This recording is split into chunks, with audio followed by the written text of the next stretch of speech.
Hello. Hello, everyone.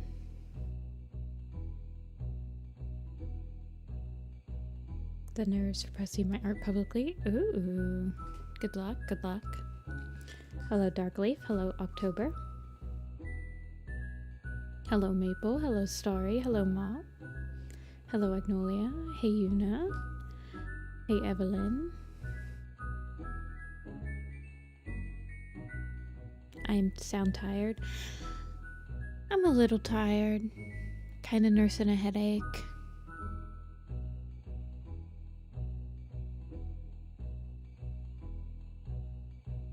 I did not sleep very well last night. Hey, Superum. But I am here with some chill vibes and some Club Penguin Christmas music.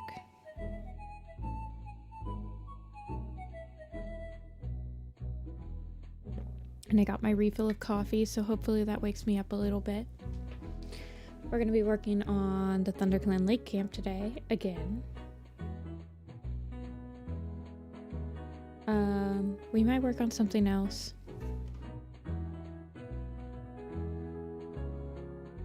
Yes, it's Club Penguin. Straight out of 2000 and...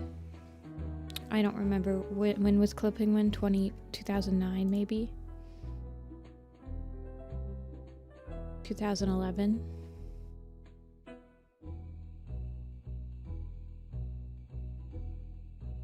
We probably won't listen to it the whole time.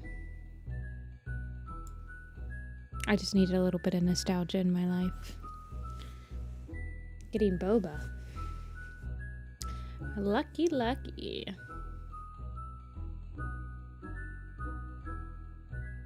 Never was a Club Penguin kid. Yeah, I'm sure some of you are just had other alternatives. We're just a little bit too young to have the Club Penguin experience. I feel like it's a similar experience to like Roblox and stuff. Toontown. Toontown never ran on my old computer. I remember trying. I remember trying to play Toontown, and I could never get it to work on my old computer. The old family computer.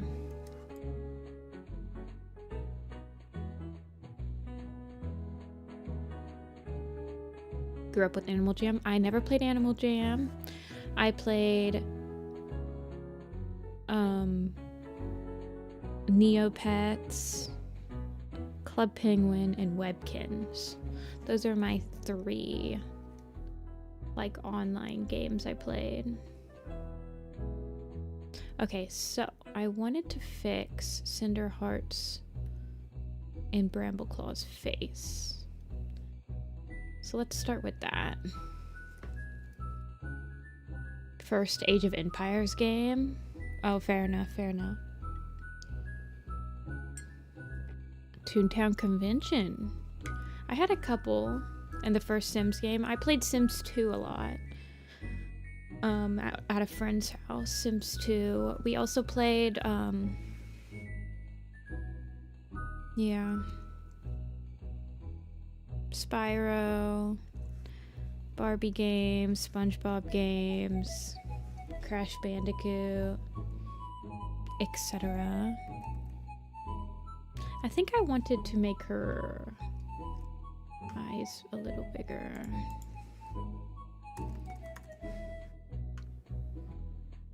Yeah, they're a little bit, well, I don't think they're bigger per se, but yeah, we're listening to some Club Penguin Christmas music just for a little bit. We won't listen to it for too long. I know. I am somebody that does turn on the Christmas music once December 1st starts. I embrace it wholeheartedly. I think what I want to do is possibly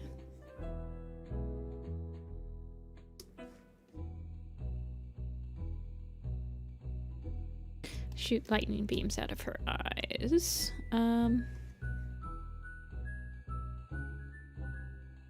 Yeah, I do wait till December. I will not listen to Christmas music until December 1st. But once December 1st hits, I'm on the Christmas radio. Every time I'm in my car doing my errands, I got that Christmas music. I love listening to the Peanuts Christmas album. That one is very soothing for me. Very good. Never get tired of it.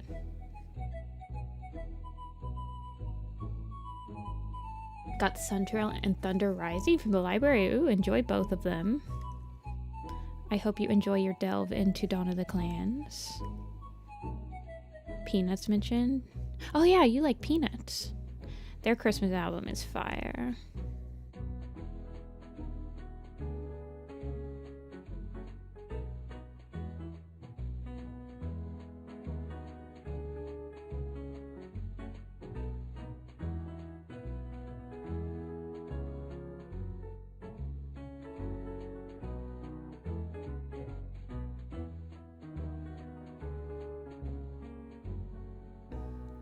Are there any Christmas Warrior Cats maps this year? Isn't there usually like a few holiday themed Warrior Cat maps? Or is that not a thing anymore?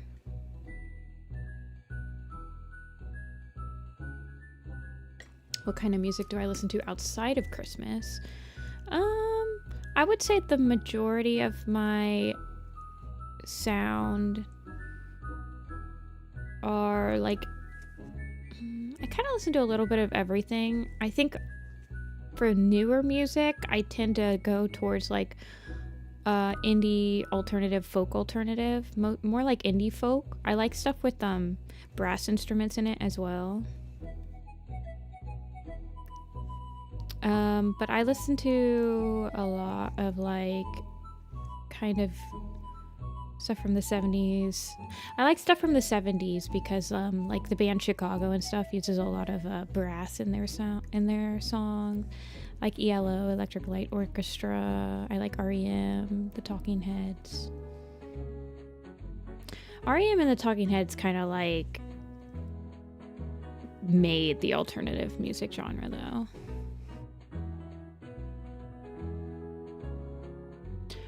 But I listen to a lot of, I have a pretty wide type of music I'll listen to.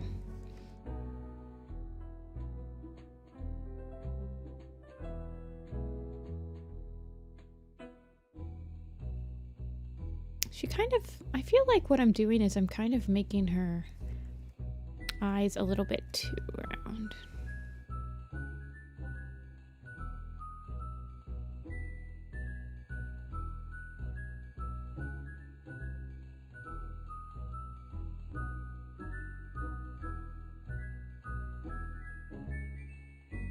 Yeah, I'm not a huge fan of angry music. I usually like uplifting music. A lot of like indie folk and stuff is very like nature focused and like kind of family bonds focused. I like a lot of music that comes out of Appalachia. The Appalachians. The Collection, Sons of Laughter. They're usually like very, I like the messaging behind them. Stuff like that. I don't listen to a lot of like angsty music anymore, other than ones that are like kind of nostalgic to me, you know? I don't really like seek out that type of music anymore.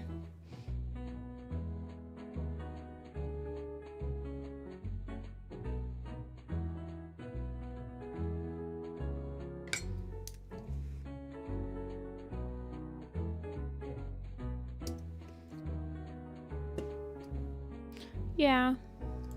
I'm not super picky when it comes to the music. I mean, most of the time I'll just play whatever people like. I will let the other person in like the car or whatever like pick which music they want to listen to.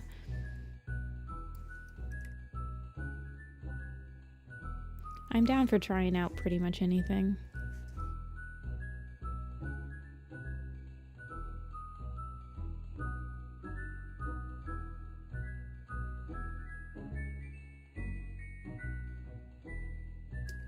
So what I think I'm gonna do is I'm gonna erase this. I'm gonna simplify up her I'm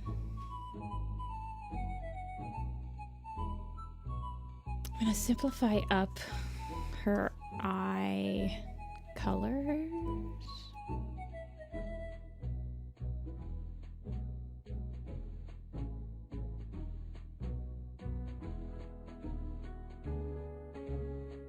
To maybe just like this color.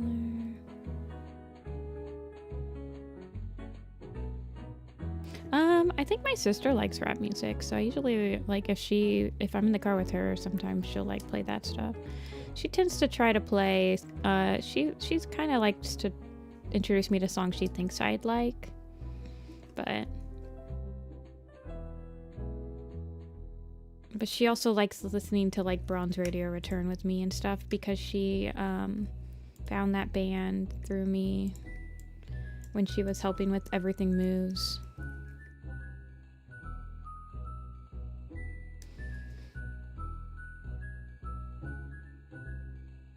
She'll listen to pretty much anything as well.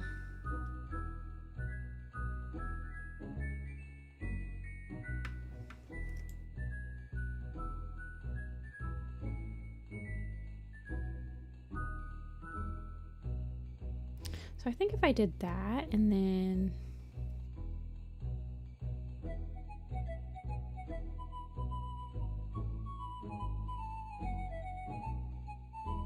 something similar to maybe like this.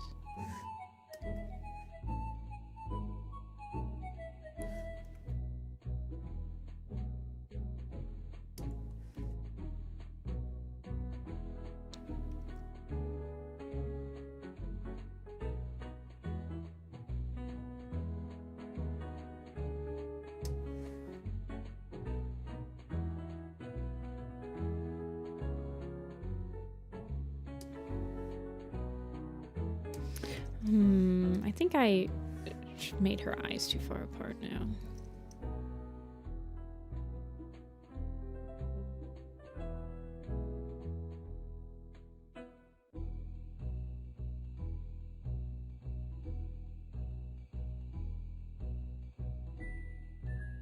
Okay.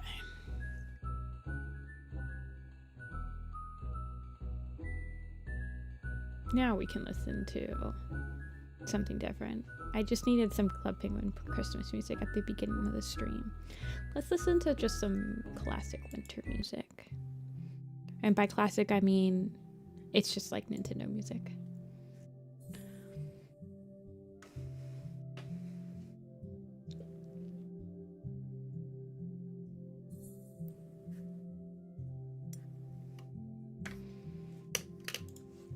Yeah, I don't listen to a lot of newer bands.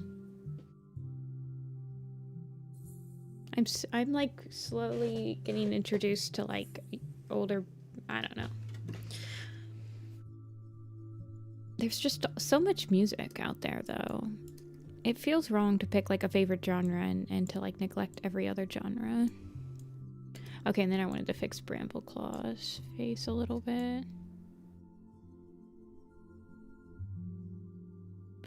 And then I kind of want to do something with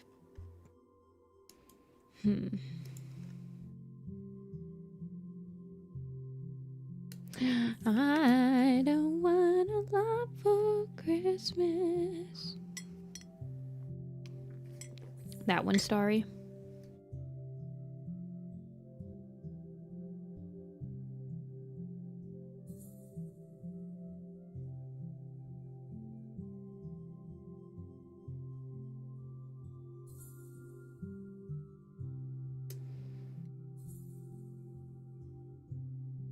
Okay, now let's try to fix Brambleclaw. So I do remember my main issue with him is that his face felt very, like, it's not very dimensional. Something is getting lost on that other side. And I think what I need to do is pull up his reference sheet.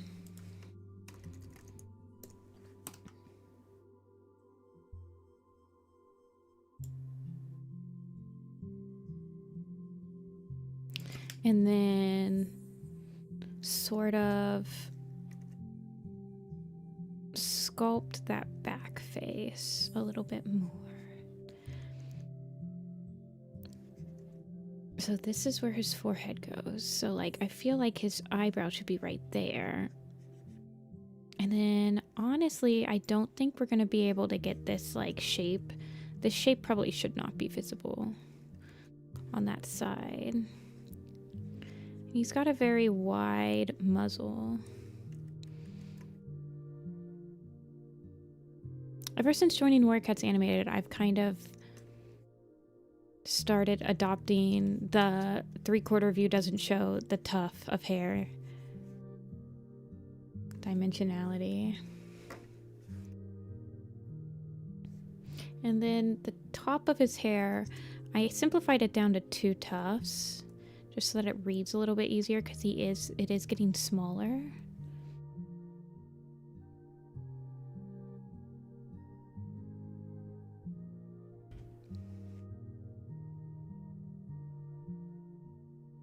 But the main thing with like not having the tufts on this side, I feel like it smooths out that side and makes it just a little bit better to read.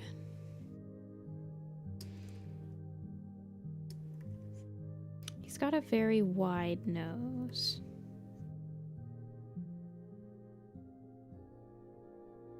Well, not very wide, but you know what I'm talking about. Hey, Tiger Heart. So is everyone still in school? I think tomorrow is a lot of people's last day before the holiday break, right?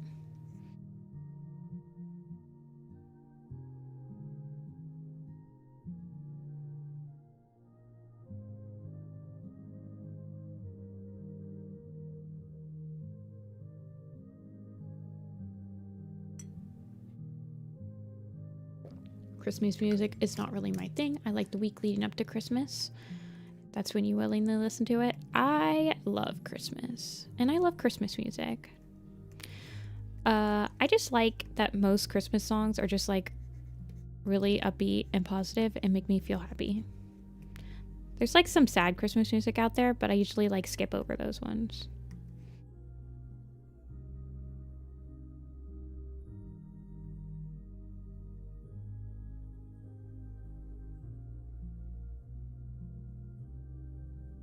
Am I using the Warrior Cat? I never use the Warrior Cat animated designs in any of my stuff.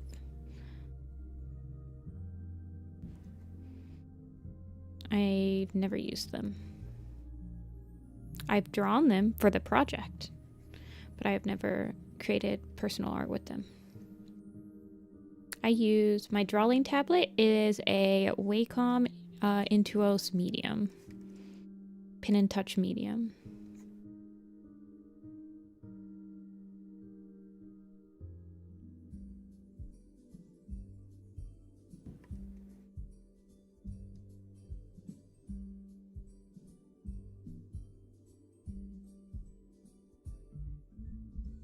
You won't listen to Christmas music on your own. I will.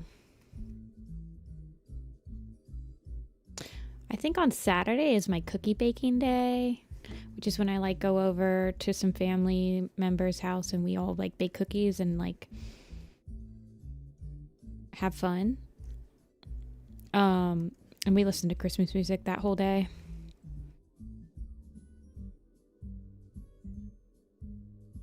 Would I ever consider buying a screen tablet? I don't like them.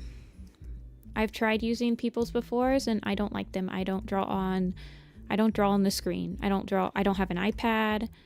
I don't want to spend the money to use a drawing tablet that has a screen. I don't like drawing on it. I've only ever drawn on my plug-in screenless tablet and I am perfectly 100% comfortable with it. And they are cheaper.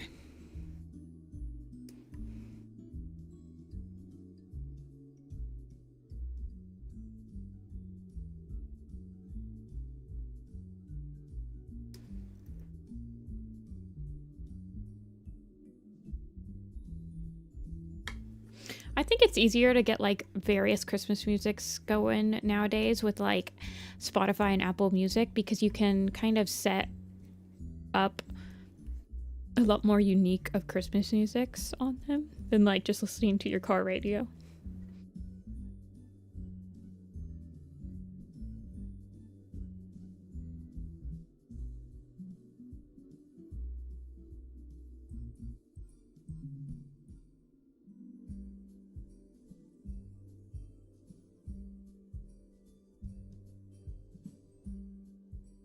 I think that's all I wanted to do, was like just redraw his face. But see, even then, I feel like I could push his eye out just a little bit. I might be able to get a little...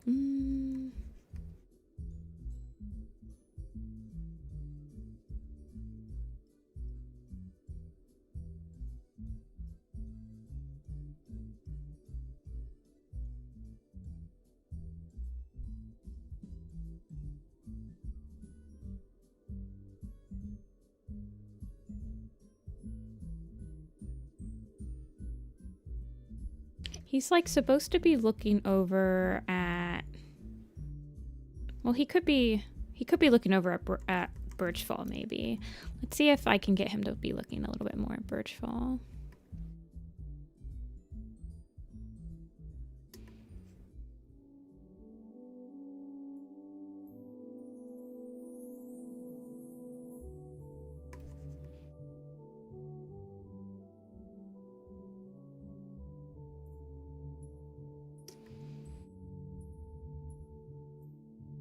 See, I feel like his eyes are not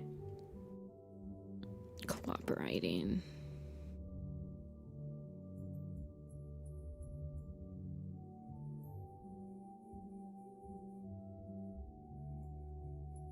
I feel like his muzzle is not cooperating either. Maybe I do want the other edge to be... See, I feel like once I start putting the other tufts on the side of his cheeks, he starts to look like he's... I guess that's okay.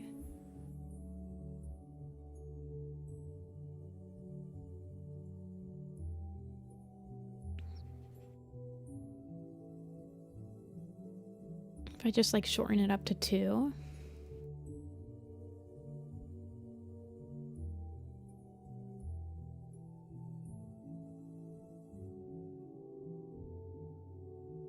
Then have him looking kind of up a little bit.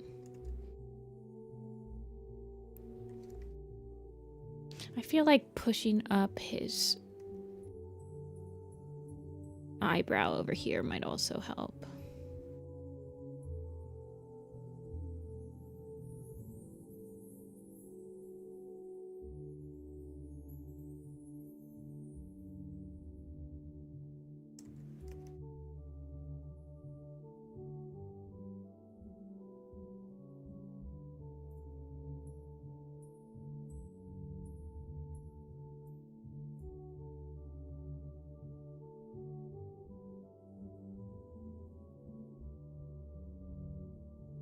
I think that looks better.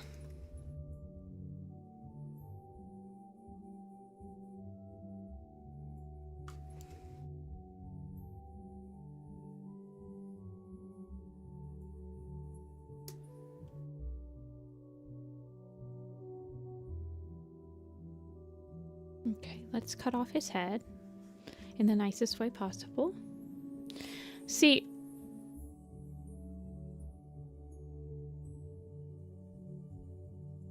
do I like that better?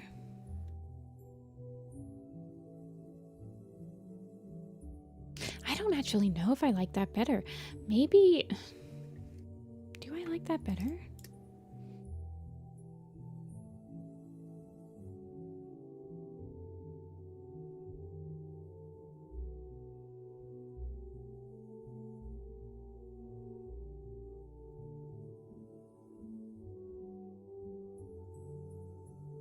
See, I think my issue is... I think if I just simplify, honestly... Oh, I apologize. Hi, I don't think I like that better. I think my main issue with him is this. I feel like if I just kind of simplified up the tufts over here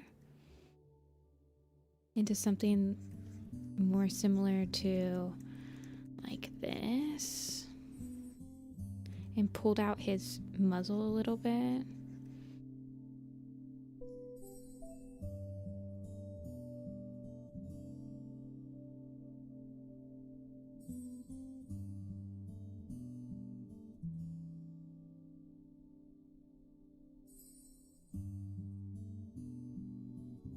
No, I don't like that either.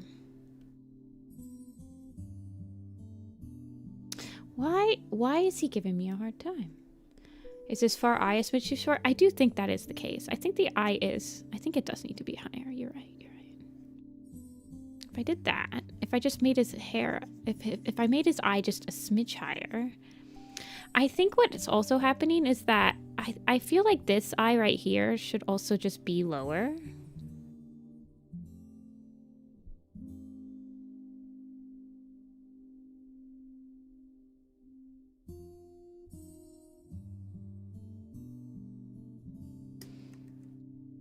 Flipping the canvas. You're right. You're right. I think this could be out just a smidge as well.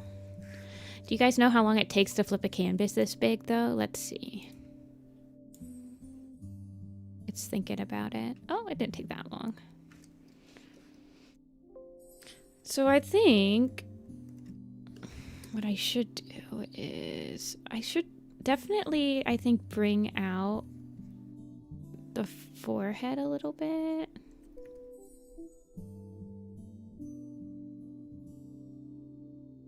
I'm also wondering, I think if I simplified up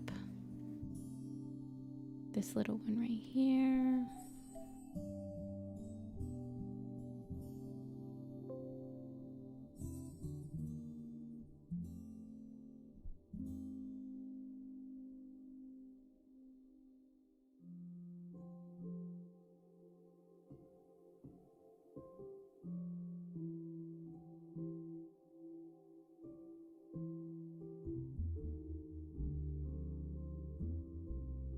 Maybe if I even pulled this out just a smidge.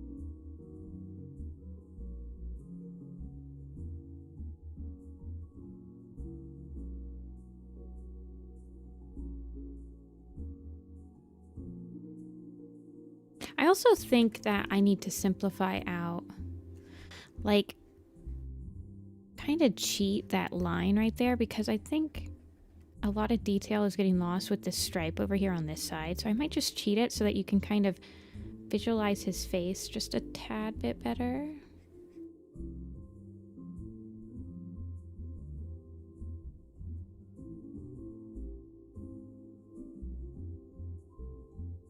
Pull that up a little bit.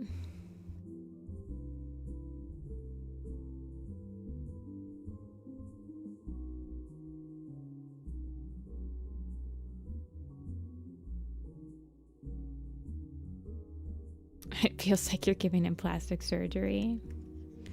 I am carefully sculpting the boy. See, I think that just reads a little bit better. Let me flip it back around. Flip it around, flip it around. Yeah, I like that a lot better. Is he, who's he looking at? He's kind of looking off a little bit, but we can fix that later.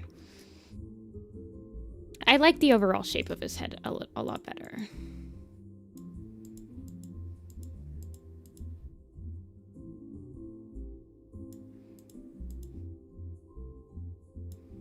Yeah, that looks much better. Okay.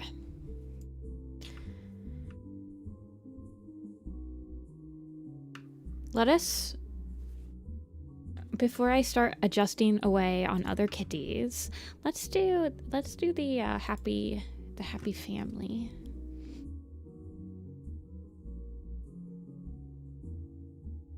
Hello, Evelyn.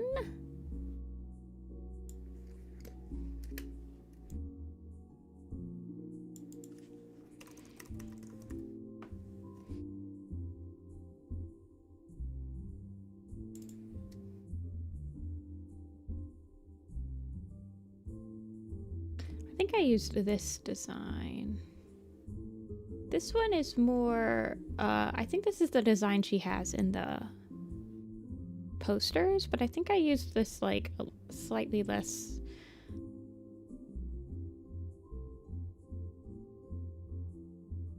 Slightly complicated her.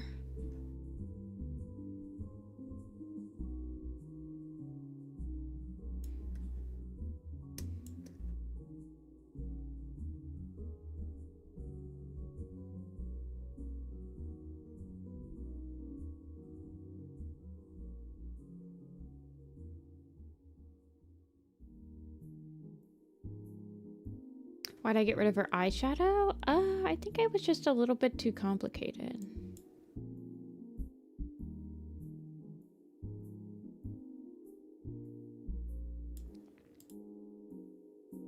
I don't think Brightheart is in the Omen of the Stars poster. She is not. And Cloudtail is not either. I do believe she's in the Power of 3 poster. And I do believe that both of them are in the, I believe both of them are in the New Prophecy poster.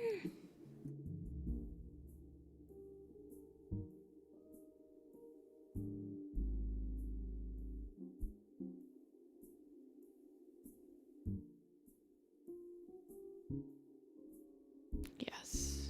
Oh no, I didn't. I added the eyeshadow back in apparently. So I guess I just, I don't believe that she was in the Broken Code poster. I don't believe any of the Elder,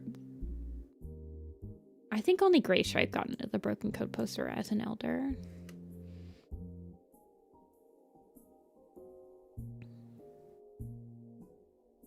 Yeah, I did add her eyeshadow back in for the poster. I think this was just a animation-friendly design. Yeah. I think this one right here was specifically done to like tie down her markings and make them a little bit more animation-friendly, so I got rid of a couple of redundant markings. My brick design? Thank you. Do I have that in my Creative Cloud? I had a storm for... Yeah, I do. I had a storm for map in the works, so I tied down like all of her markings. I do believe. Yeah, that was her first, but this is her second one.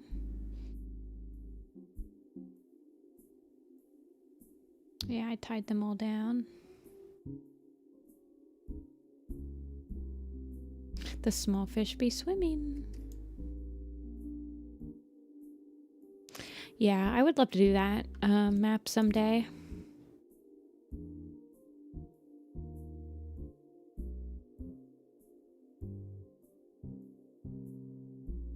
But not today. She'll be in the tribe picture. All right.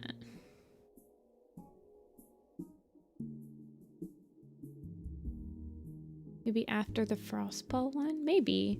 I have two... So there's a couple of ideas that I have that I would really like to make into maps from the same album.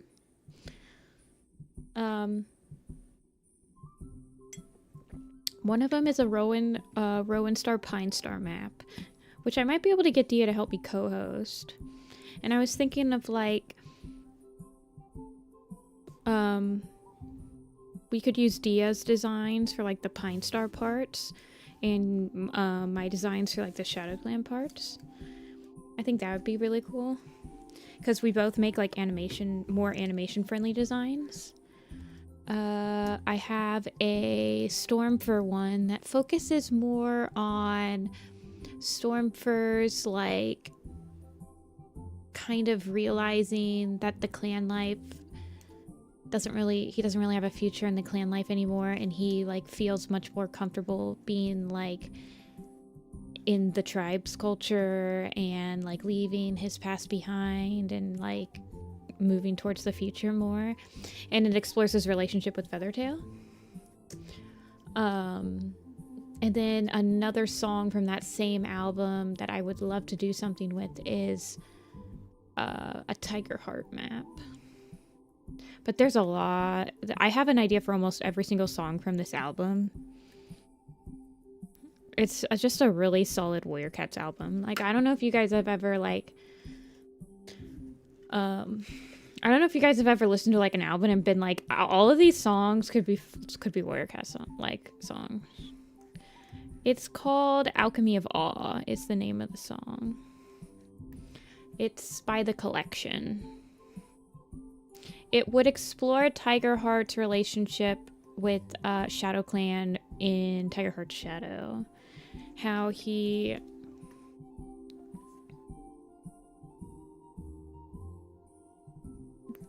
runs away, but then kind of realizes that his heart does still lie in ShadowClan and stuff like that. I don't know. It's mostly focused on Tiger Heart's Shadow.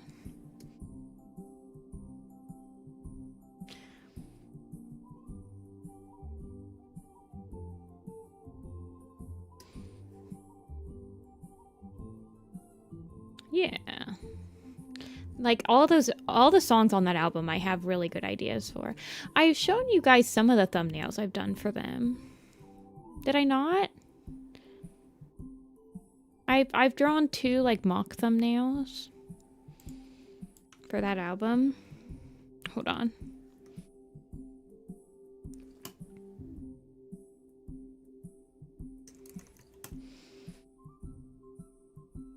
Let me find it. I know, I'm getting distracted again. That's just what we do around here. We get distracted.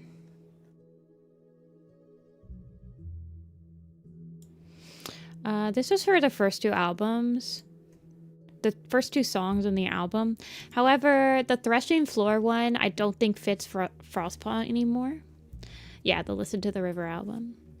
And then this one I thought would be this You Taste Like Wine, I thought would be a really solid Crowfeather album, Crowfeather song, specifically during Crowfeather's trial and exploring his relationship with his clan and him realizing and like coming to respect Nightcloud and Breezepelt as maybe not as his mate, but like as a human being, and like he can actually find himself in Wind Clan.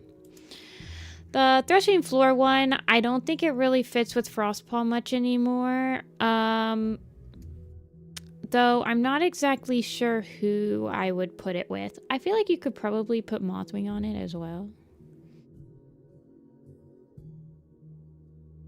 But yeah. I would, this is the same album that the Sing of the Moon PMV is from, by the way. So it's a really good album. I suggest listening to it. It's got some real hardcore Warrior Cat vibes to it. Yeah, I can tell you my ideas for every single song on that album. If you wanted me to. I can yap about that all the time. Yeah. My favorite part about You Taste Like Wine is like when at the end when the chorus says You Taste Like Wine, and I think that's fine. And like in my mind, it's like it reminds me of that scene where Crowfeather and Nightcloud are kind of like watching Heathertail and like Bruisepelt kind of fall in love and like have kits and stuff, and like they understand that they're connected, but they're no longer, they don't need to be mates to be connected, and like have respect for each other. And so like I think that's fine. It's kind of like them both coming to that realization that like we have our son that's in common with us, but it doesn't mean that like we have to force each other to like be part of something we don't want to be, you know? For the Sasha PNB. Originally, so for that album, there's a song called Mama. And at first I had it be, at first I was thinking it could be a really good Sasha song. But lately, the first time I listened to it, A Starless Clan was not finished. But after I after A Starless Clan finished, I feel like it could be a really solid, like, the mothers of, it could be a really solid Mothers from A Starless Clan song, like, especially like a Berry Heart Sunbeam song. But it could also be a pretty solid, like, Tawny Pelt Tiger Star song as well, where, like, this disconnect in the generation of Tiger Star and Tawny Pelt, and, like, both of them seeing something but like interpreting it in a completely different way, you know?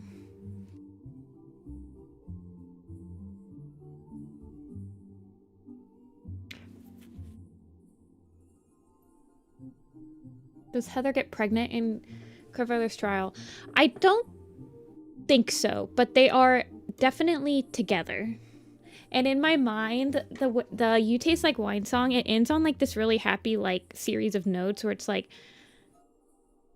you could do a really cute little snapshot of like Smoke Kit and Brindle Kit like coming up and like sneaking up on Crowfeather and Nightcloud and them like play fighting with them.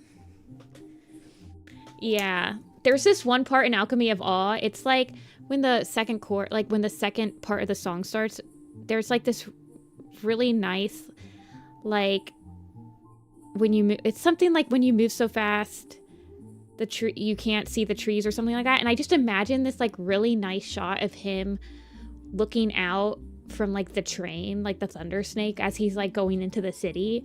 Like I just imagine this really nice shot. I'm like, that's the shot I want. I want that establishing shot of him like zooming out from like being on the train, and like, I don't know, it feels like, yeah, at the end of that song, you guys have no idea what I'm talking.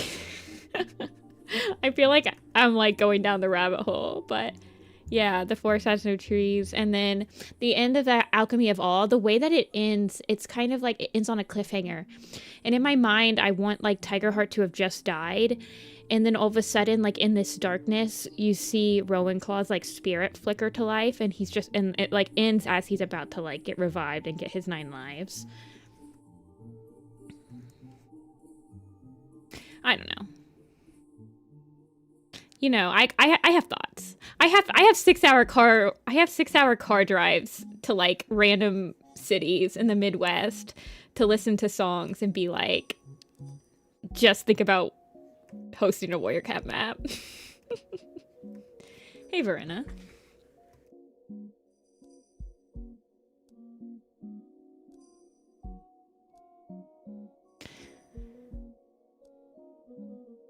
Yeah, there's also a part in that song. Oh shoot, let me go look up the lyrics really quick. No one cares. I'm sorry, you guys. You guys are here for the ThunderClan camp. You're not here to hear me like ramble about random Warrior Cat maps ideas. But hold on, let me look up the lyrics. Yeah, like when he goes that I used to call father, like obviously like that's Rowan-Claw, like him talking about Rowan-Claw, him like losing his faith in his father. And there's like this part where it's like the writing on the wall says we're fading quickly, and I'm like, that's like, he has visions of Rowan-Claw being like the shadows are fading or whatever, you know? I don't know.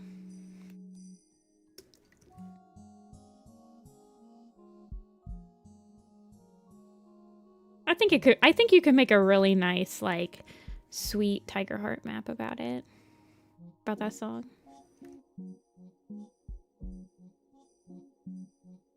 The cool thing about a lot of those songs on that collection is that they blend right into the next one. So if you're listening to it on repeat, there's almost every single song blends right into the next one. So you could, like, in theory, make a really long video that felt like its own cohesive thing. Yeah, the Tiger Heart map. Well, the Frostpalm map will come first. It is not from that album, so... The Frostpalm map is not from that album. It's from a Sons of Laughter album, which also has a really freaking solid Shadow Sight song on it. The Sons of Laughter album. Oh my gosh. And it has a really solid Imposter Asher song on it. I'm not gonna lie. I have so many ideas for maps. Hosting a map takes a lot of me. It takes a lot of everything from me.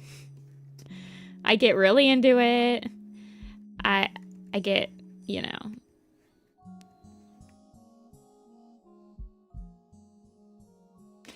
Yeah, Shadow Sight. Ugh. Sometimes I think about, like, ideas I have that I would love to, like, put into fruition one day. I just don't have enough time. That's why I need to, like, learn how to co-host. I need to put together a pitch bible of all of my, like, Warrior Cat map ideas and, like, pitch it to some people that could help me make them into reality, because Lord knows I can't do them all because of, like, it takes me... I literally cannot live long enough. The rate that I host maps at, I can't live enough to do all of my map ideas. Does that make sense? Like, I feasibly I'm not immortal. Okay, Tiger Heart.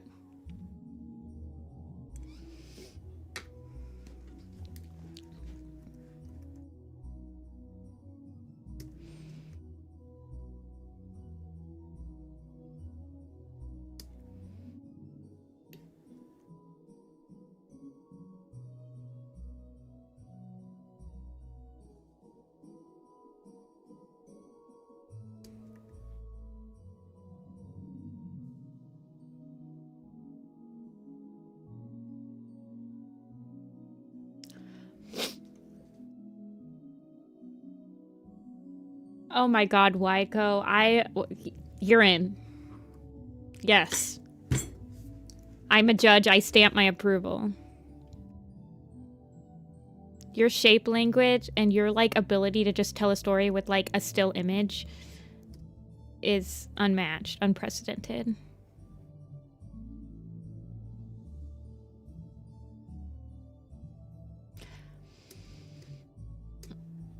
I had a Darktail map idea once. I think it was... the song did end up being used as a Darktail map, so... It did come into fruition, thankfully.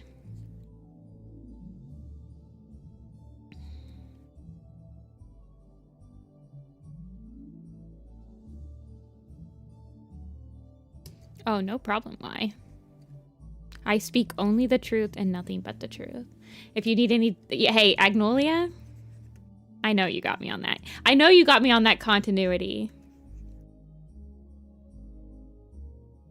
I feel like... I would love to just co-host with some people just to even... If it's, like, kind of a hand-holdy thing, like, hey, I'd love to co-host with you, but I've never done it before. And you basically just want to, like, kind of watch and, like, quote-unquote train and see how I'm hosting the maps in order to, like, absorb that knowledge for yourself. Like, I honestly feel like I should start doing that for any project that I do, you know?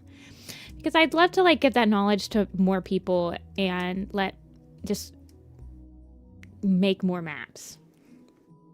You're too young to do maps? I mean, I'm not one to talk, but I was making Warrior Cat stuff when I was, like, 13, 14, so...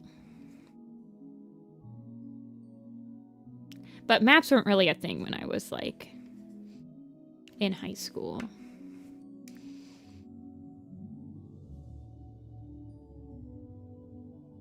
Like a map hosting school. I want to do that. You know what? I might put that on my like New Year's resolutions. Like making like a boot camp sort of like tutorial of my experience hosting like Warrior Cat maps, you know? I think some of the issues nowadays is that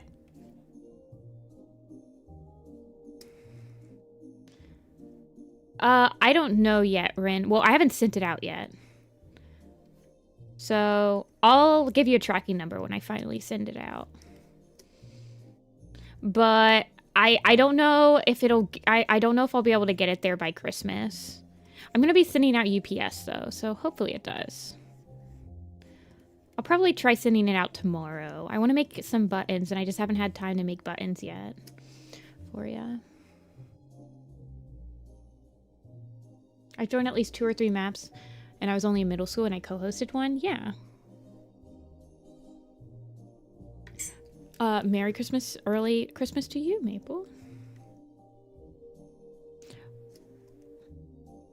I hope everyone is having a wonderful holiday. Does anyone's school do, like, Christmas parties? I feel like some of my college classes, well, we did a Christmas party in, like, in Japanese class. It was always fun and stuff. Who are the kitties at the back?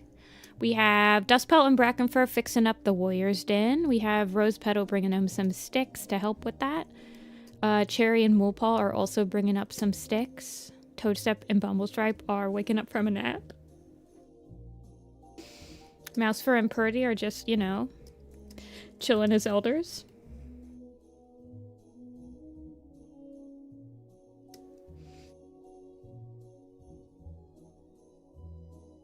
My school did a Christmas assembly. Do you guys have any, like... What's your guys's... Do you guys make cookies slash, like, what's your favorite Christmas cookie?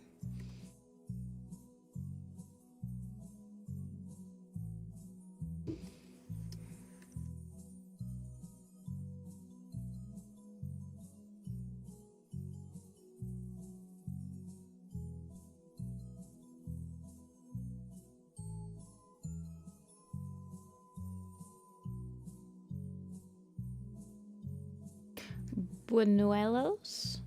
I don't think I've ever heard of buñuelos.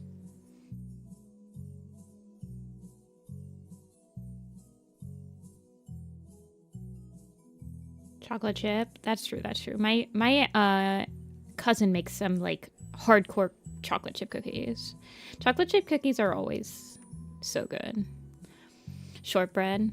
I like Buckeyes. I also like, my mom makes these pecan cookies. They're like pecan pie cookies. Or no, I don't think they're pecans. I think they're...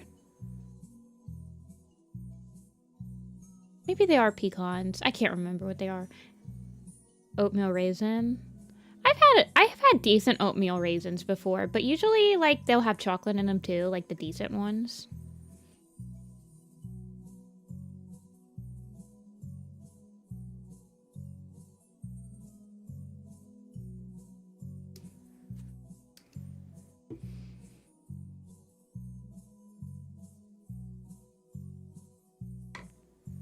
It's like a traditional sweet. Ooh.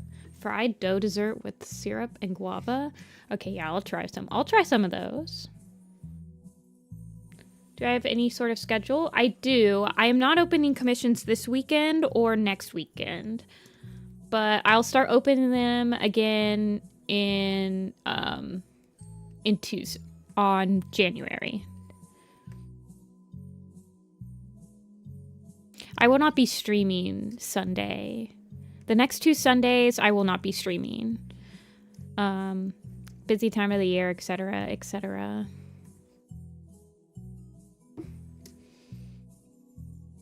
Yeah, I'm thinking... No problem, Binchful. I'm thinking of, like, doing something a little different next year in that, like, I'll open up some slots at the end of stream, but I also might just open some during stream, or I might open like like one every single day. Like one on Tuesday, Wednesday, Thursday, and Friday type of thing. Just to give some people that like can't watch during specific hours, like time zone stuff, like give them a couple more like chances.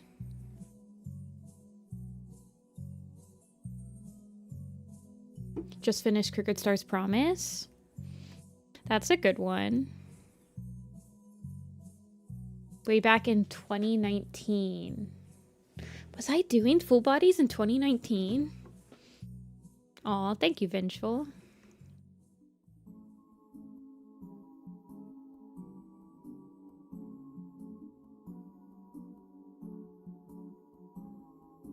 Literally nothing good happened in the book. Yeah, that sounds like Crooked Star's Promise. The Torture Nexus of Warrior Cat books. That one in Hawkwing's Journey. Stormclan's Folly is also kind of like that.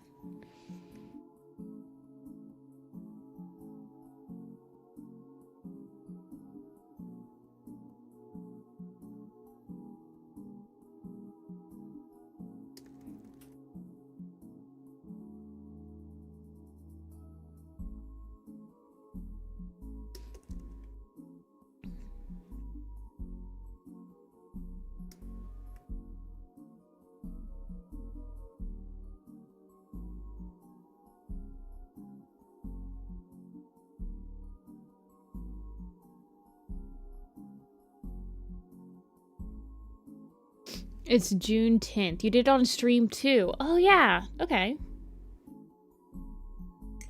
I think back then I could still stream on Google Hangouts. I stopped streaming after Google Hangouts like died, sort of. I might have been using OBS, but well, thank you for commissioning me back then.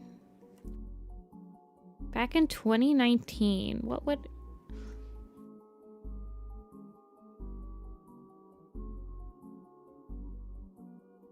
I'm not sure what the money would have gone to. Probably... Because I was still in college, so... I'm not sure. Probably food.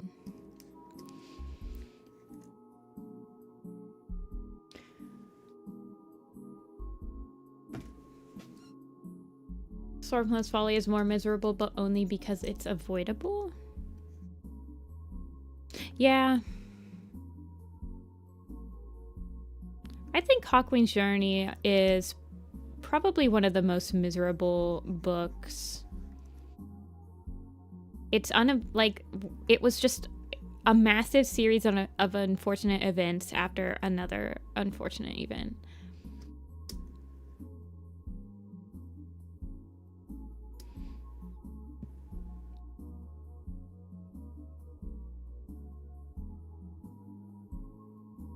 Delving Silence is pretty sad as well.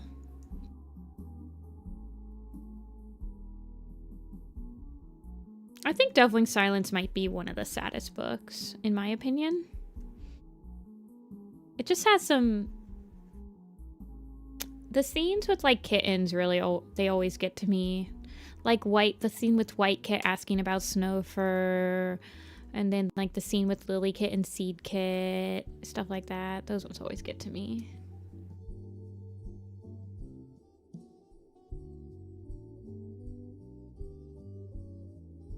I think that's why the Grey Wing scene at the end of Path of Stars always gets me, because his kits are there, and it's so sad. No spoilers. You open your commissions only to use the money to buy stupid stuff. When I was younger, like when I was still in high school and stuff, I usually only opened commissions when I wanted to go to a convention and I wanted some extra money to spend. So nowadays I don't have that luxury. But rest assured, your commission money is being used to pay for bills and food. A Light in the Mist. Yeah, that one's pretty sad. I would agree with that. How did I draw him? He's just a big old puffy cloud. Okay.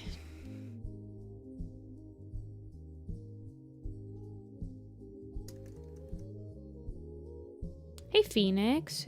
You quit your job to pursue art? Well, I wish you the best of luck.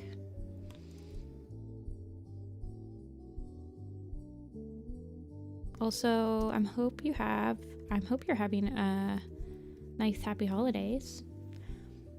Do you have any... I'll have to table at a con very soon. Do you have any tips? I like to stand. I think that standing helps me stay like energized, and it helps me talk to customers and stuff like that.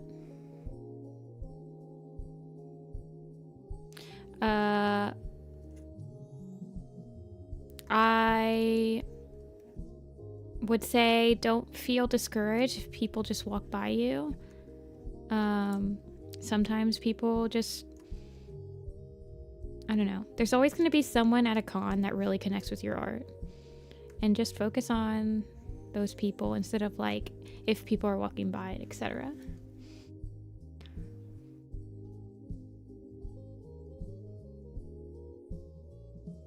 It was a hard decision to make, but I do have a decent amount of money to make rent for a long while. Live with my parents, so if it doesn't work, I still have time to find a new job. Yeah. The only thing with doing art full time is that, so I try to like have different revenue streams. So I do the online shop, I do the commission, I do the streams, I do freelance commissions, stuff like that. And I do cons. And so I try to have like lots of different ways that I'm making money, because not all of those are stable. So sometimes just having lots of income sources can help keep a little bit of stability in your income.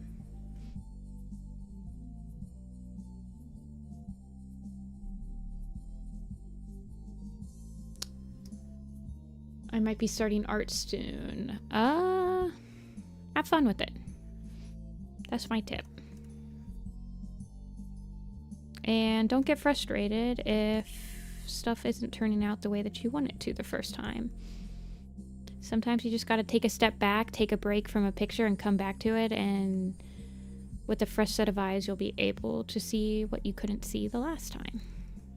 That's what happened with me and Brambleclaw today. I was working on him last stream, and then I said, oh, he's not looking right, and I'm not exactly sure why. I'm just going to put him down, and then I worked on him today, and I got him all nice and squared away.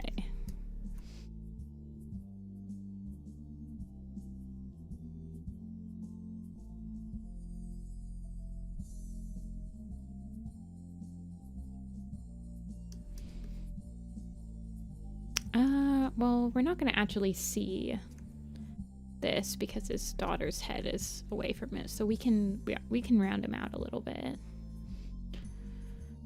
Where's White Wing?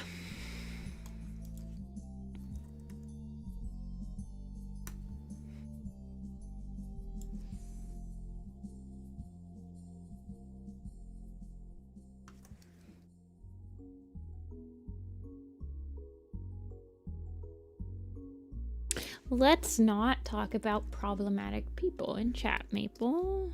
I would like us not to start talking about stuff like that. Working on my first video for YouTube. Yeah. I think like having a lot of different ways to make money as an artist just kind of helps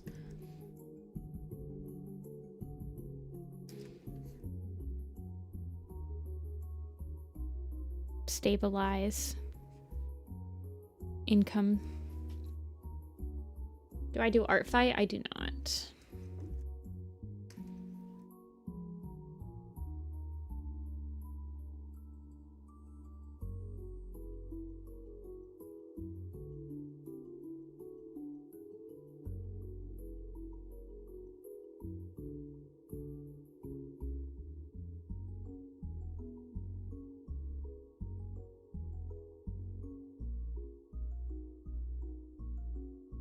Yeah. Sometimes you could try doing Kickstarters at first as well if you're not, like, if you don't have any way to, like,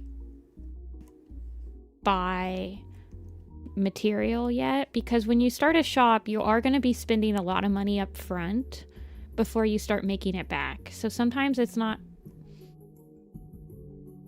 easy to just start buying prints and stuff like that, but I think Etsy is probably I'm going to be opening up a second shop next year on Etsy. I'm going to keep my big cartel shop open with, like, lower prices, but Etsy will be able to get, like, the parents that are, like, looking up warrior cats for their kids and stuff like that.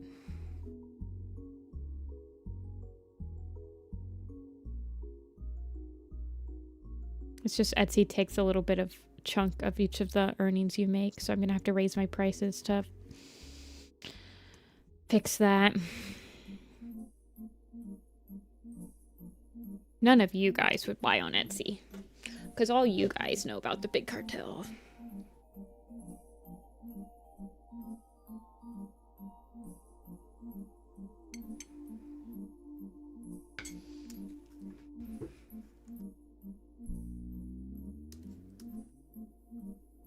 You make really nice BG noise. I am honored to be background noise, I promise. I use streams almost exclusively as background noise, so for someone to say that that is what they use me for, I'm, like, very honored, because I'm like, that means that I'm portraying the right type of streaming vibe. Just chill, nothing too crazy. Let's see, let's get that spiral in there because I like it. Eating a lemon like an orange. Oh my god. So we're going crazy today, I see. One where I don't need all eyes on the stream. Yeah. I'll listen to, like, iceberg videos or, like, I don't know, video essays, stuff like that as well.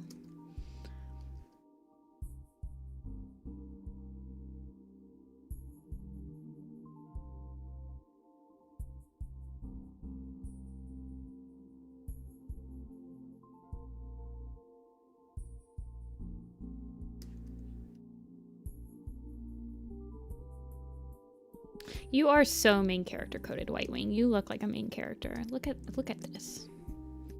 You are crazy.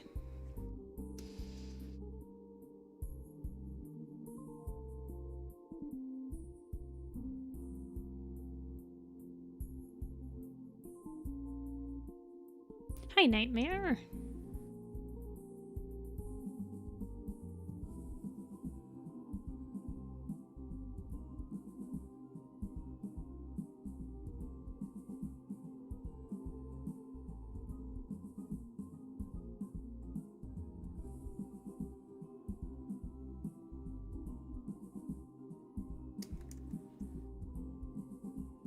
Has curled ears. I think she gets them from Cloudtail, I think.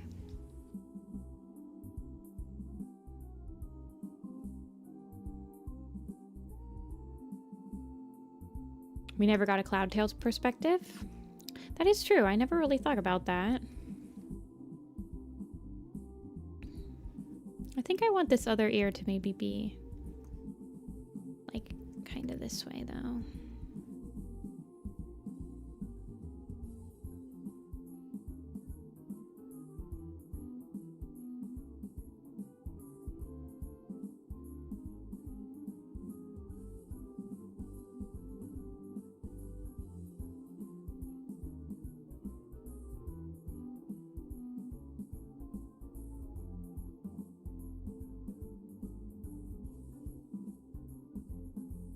Art fight? I've never done art fight. I am absolutely terrified of art fight.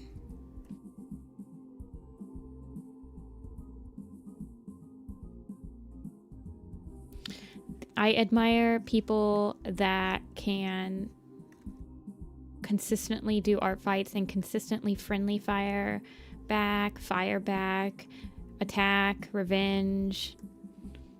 Always impressed. I would draw like one picture and be like, all right, I'm out.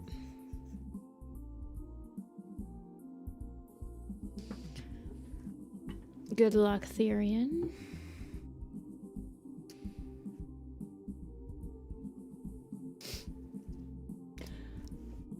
Participate with art fight. I feel like a lot of people like meet some really good people through art fight. So I wish you the best of luck.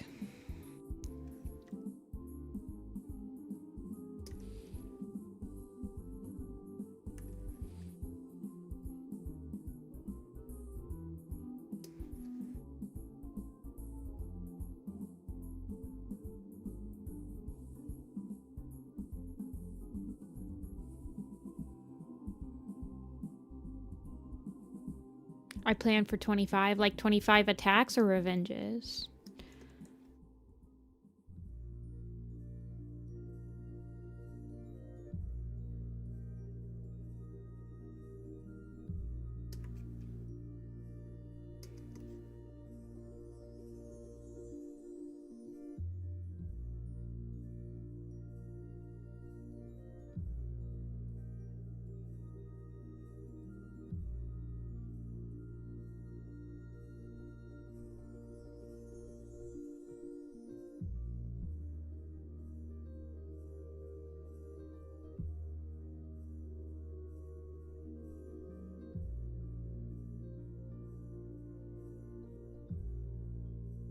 Just 25 pieces. Fair enough, fair enough. Alrighty, I think White Wing is in this poster. There she is. Oh, look, I made her pattern symmetrical on the poster. Very interesting.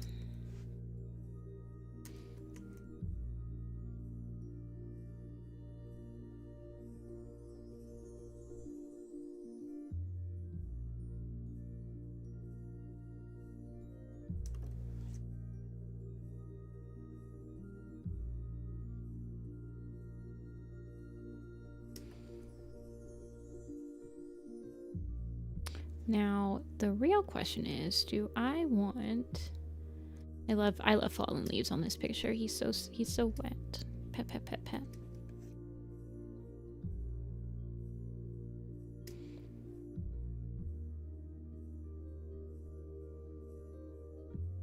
Wait, is she on? Oh yeah, she is on the Power Through poster as well.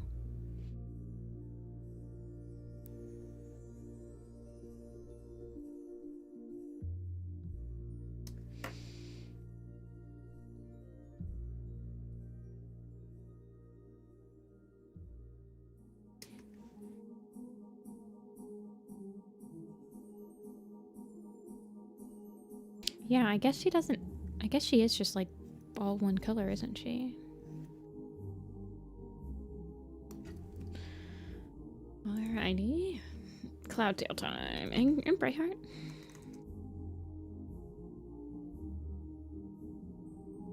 White Wing.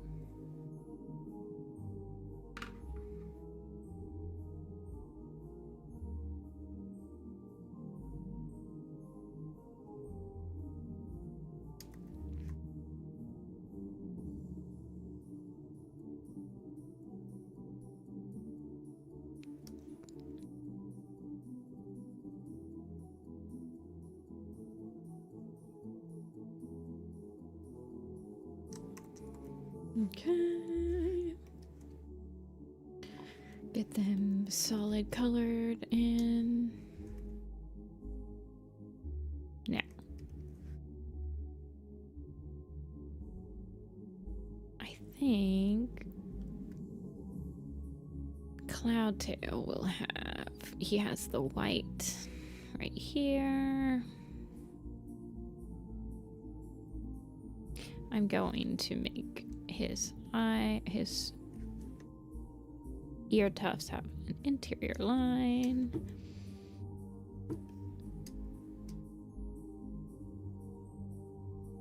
And then he has a little bit of whiter around his eyes.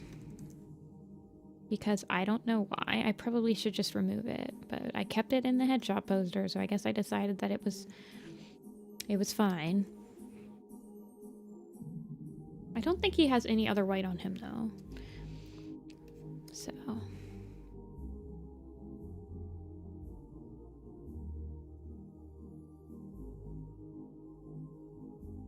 hey, LeChat. I feel like I need to beef up his eyebrows. His eyebrows need to be much thicker.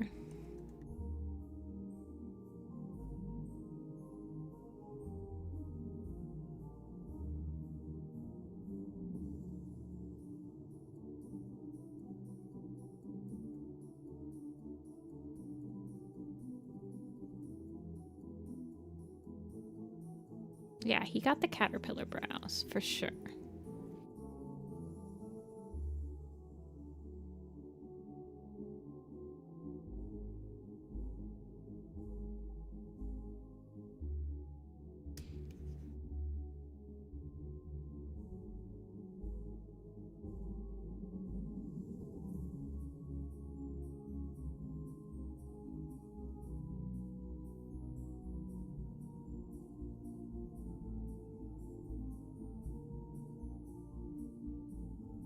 There we go. And then let's get bright hearts colored in.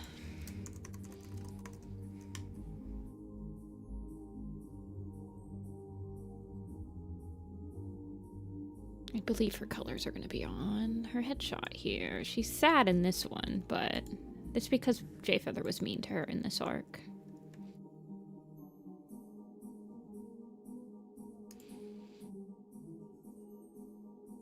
No one can out caterpillar. Yeah, Stormfur does have the caterpillar brow. I mean, I think I actually wrote that into his description. I was like, worried caterpillar brow, bro. So, yeah, no.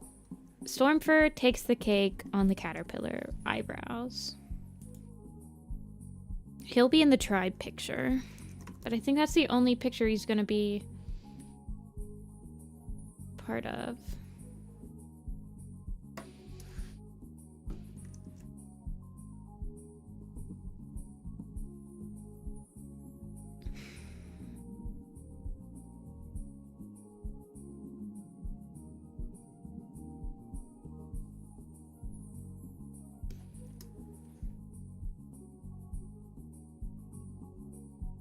Yeah, I'm pretty sure it says, yeah, worried caterpillar brow bro. My warrior cat hot take? You're not ready. You can't handle my hot take.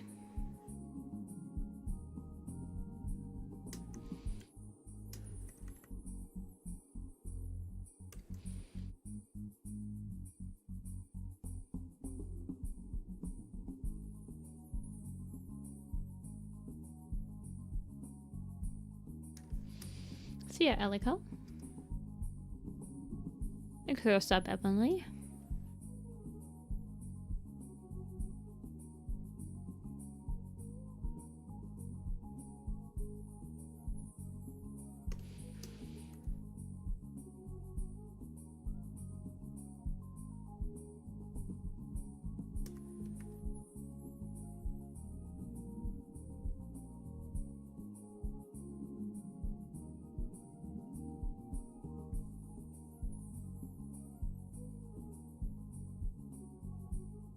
Oh, thank you for saying that, Pepper. I think that this one will be... I'm definitely going to need this one to be one that I'm very satisfied with when I'm finished. I'm probably going to spend a lot of time just like finagling it and making it feel good. Not just because I think it'll probably be pretty popular, but just there's a lot of characters in it that I really like as well.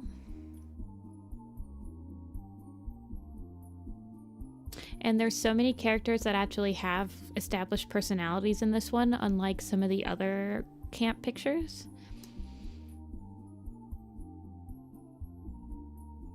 Where I kind of had to make up personalities, so.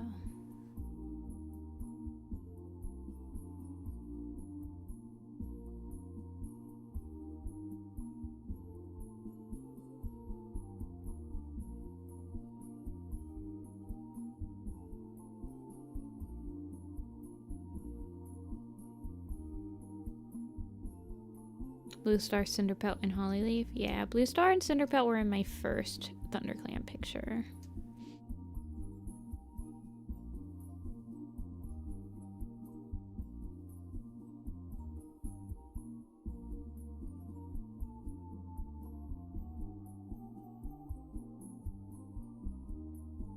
Hey Gruffy, welcome in. You're unlurking yourself? Well, hello. I'm always a fly on the wall on streams. I almost never talk, so you're already more powerful than me by talking once. I feel like the only streams that I end up talking in are like my fringe streams. Or like if I know the streamer personally, I suppose. I don't know. I'm always like, oh no, what if I say something dumb? Ugh.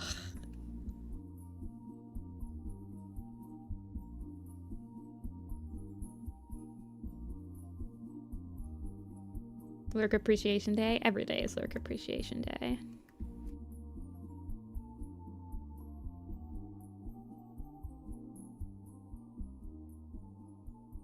Alrighty, get Brightheart's little... She's so preggy.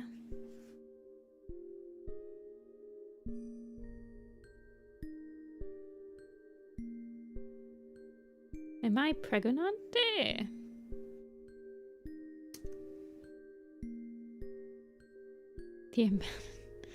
You see, but then it's like I hold you guys to... do you guys ever do that where like...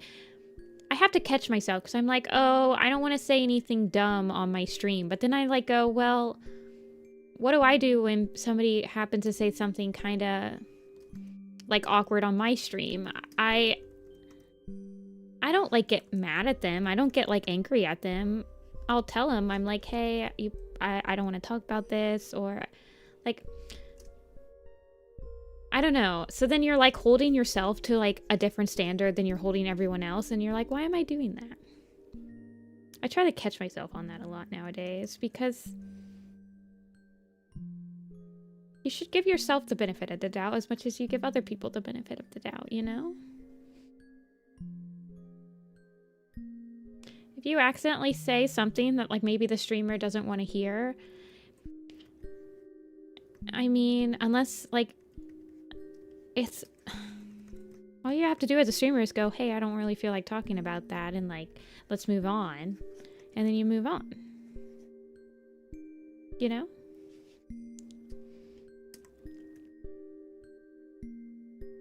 It's not really your fault. That's what I tell people when it's like first time talkers or whatever, and they might say something that I'm like, oh, I don't really feel comfortable talking about that, and then they're like, oh, I'm so sorry, I didn't mean to do it, I won't ever do it, and it's like, you had no idea that I didn't want to talk about that. I'm like not angry that you asked. I would be angry if you like still tried to make me talk about it, but yeah, you can ask something. Yeah. I mean, there are certain things that people will do that's not very, like, stream appropriate. Like, coming in and, like, your first message is like, hey, check out my stream, or hey, can you promote my stream? That's not really something that you should do.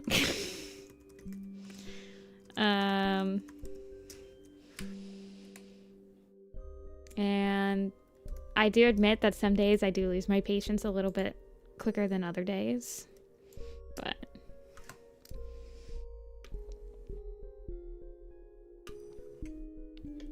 hola, Horhani.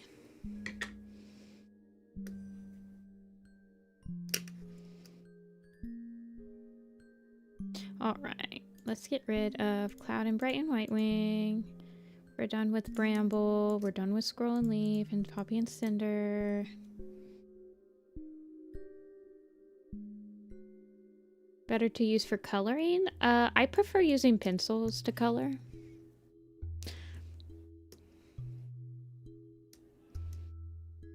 But it's just up to your preference.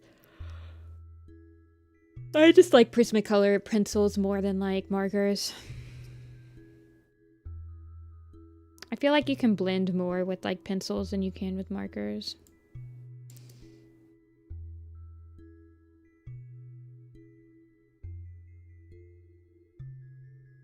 You worry a lot when talking about warriors? Well, we have done for a lot of people in the past. Like, if you let us know in here, like, hey, I'm only on Arc 2. If you got, could we only talk about, like, Arc 2 stuff? And then, at least for an hour or two, I can, like, set up a notification. It's like, hey, try to limit spoilers to Arc 2. Or try to limit your spoilers past Arc 2. I feel like it's a good exercise for some of us in here to like try to hold off on spoilering certain arcs and stuff like that, because you're right. I mean, in this stream, anything is usually fair game. I'm trying to think of who I want to draw next. By the way, that's what I was...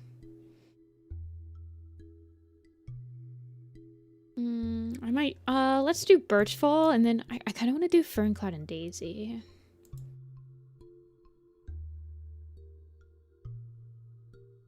¿Cómo estás? Estoy bien, estoy bien. Don't ask me to speak any, don't ask me, no hablo español. I know how to say estacionamiento, and that's it. It's been over 10 years since I studied Spanish. I only know tourist Spanish. Lo siento.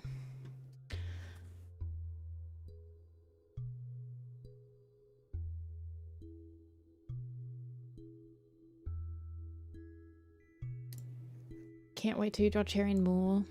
Yeah. I think we'll do Birchfall. We'll probably focus on these 5, I think. Birch, Thorn, Blossom, Daisy, and Fern.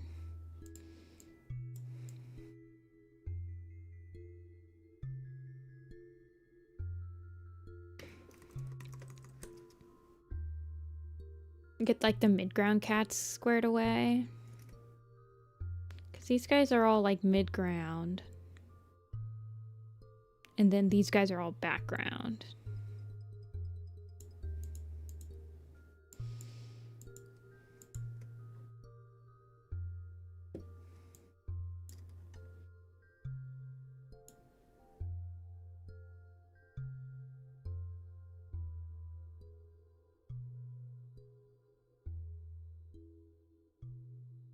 Have you ever just put cats' names in a wheel?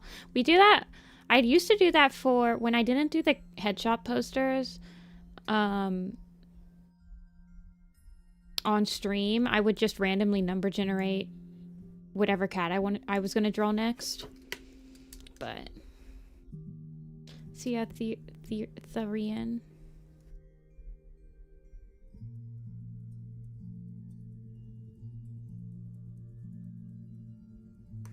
So I did used to do like sort of random number generator.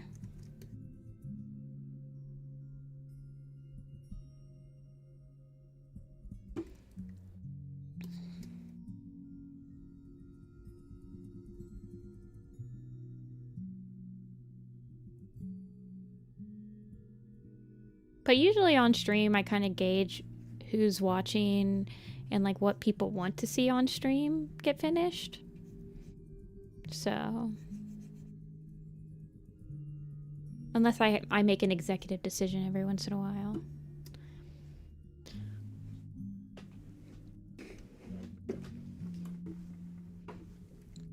But can we do Daisy and Ferncloud? I think I am gonna do Daisy and Ferncloud after I just finish up Birchfall really quick. I don't think I'm gonna give him hairs on his head. He's just gonna be baldified.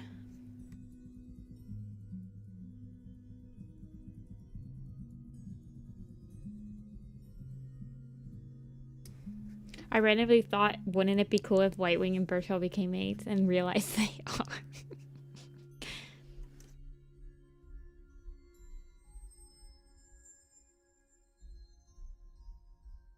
Does anyone have advice for writing PMV scripts? You know what? I don't think I've ever written a PMV script. I think I just go straight into boarding. Whenever it's my own videos and I'm not planning on bringing anyone else in, I usually just go right to boarding it.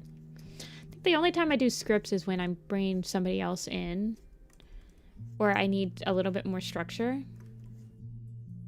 Like, I don't think I actually... I don't know. Have I scripted?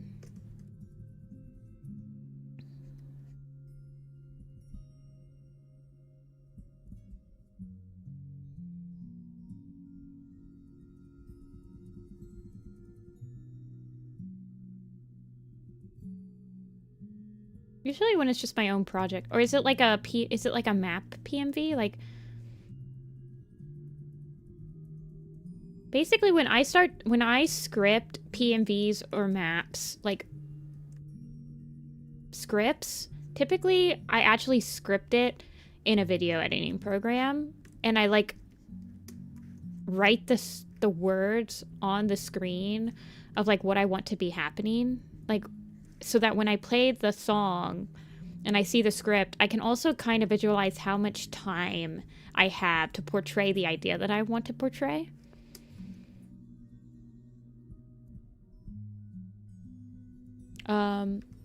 I mean, I could show you guys the initial Frostpaw map script. So right now my script for Frostpaw's map is in that stage.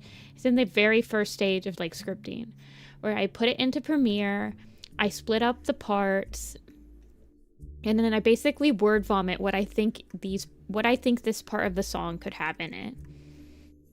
Actually, I don't know if I want to show you guys on stream because I think it has some swear words in it.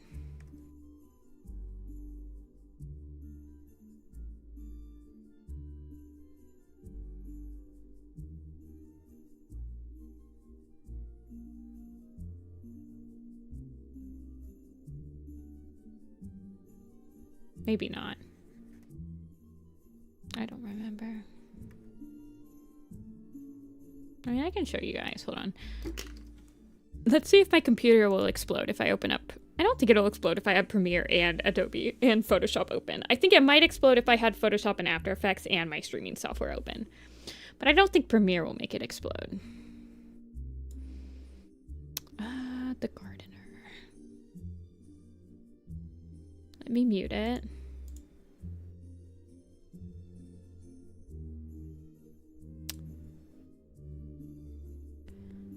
Okay.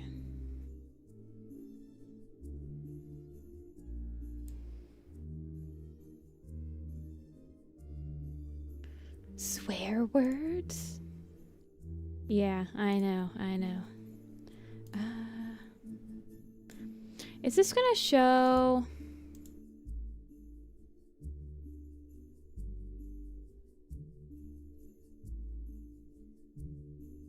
Okay. Here it is.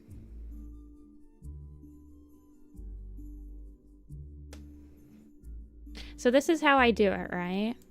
Forgive that this is like a very small thing, like window, but this is the song. And this first one, this first line right here is all the parts. So I kind of split up the parts so I had an idea of like how many parts. And then I basically, these are my scribbles, my thoughts, right? Like, Oh, I could do Reed Whisker and Misty Stars. That's right here. I could do like, like they're very like rough, right? This is where I want either this, and then like I'm kind of like thinking about it as it's happening, and I'm using like parts for it, and like, oh, this is probably what needs to happen. So it helps me to actually have it, yeah, it does have a couple swear words in it. Because usually I'm like, also, I usually start getting, I usually start getting frustrated when I can't like think about exactly what I want. So then I start, you know, throwing around some swear words. But this is basically just me kind of like theory crafting it. And then I can end up playing it and I can kind of like see like, okay, is this actually enough time for all the stuff that I'm thinking that could be in there? Or yeah, so that's how I usually start, by like scripting something. It helps me to do it in a video program like this. Anyway. Hey, Winter. I know, I'm sorry, you guys. I don't mean to swear. I just, when I get frustrated, sometimes I'll get frustrated when I'm like scripting something and it's like, I know, because typically, so when I do stuff like that, like here, let me bring it up again.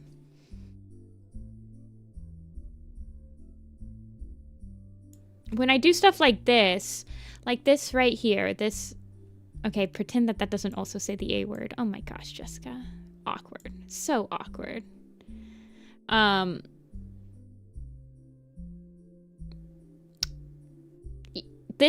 With this way right here, I can also, like, the parts of the songs that I specifically have ideas for, like, I specifically remember when I did this map, this part, and this part, I had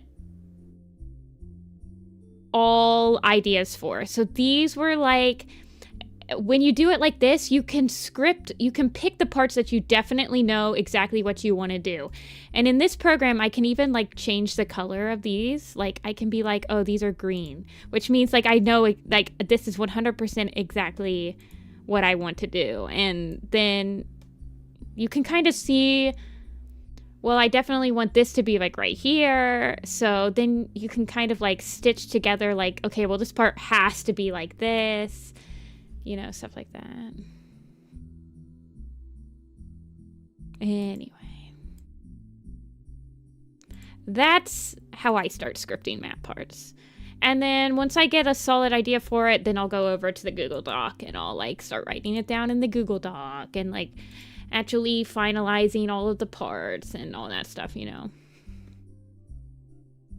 But I think for Always, I want to say for Always Gold and Blame, I think the script was in the video, like in the casting call for those two maps. I think I just posted my script with the parts in the video like that.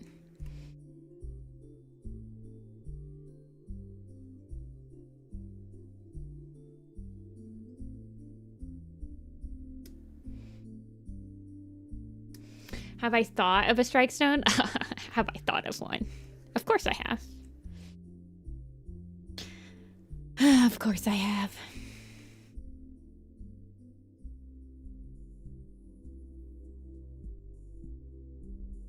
I have a really good idea for a Juniper Claw strike stone map. Will I ever do it? It's very low on my priorities. I could see myself doing a P&B of it.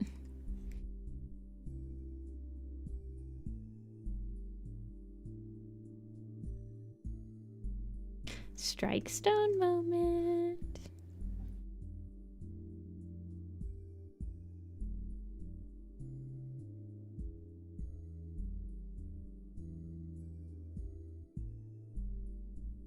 Is Birchful in this picture? Yeah, he is. Okay. Oh, I am always excited for Christmas. I love Christmas. Everyone is just a little more happy around Christmas.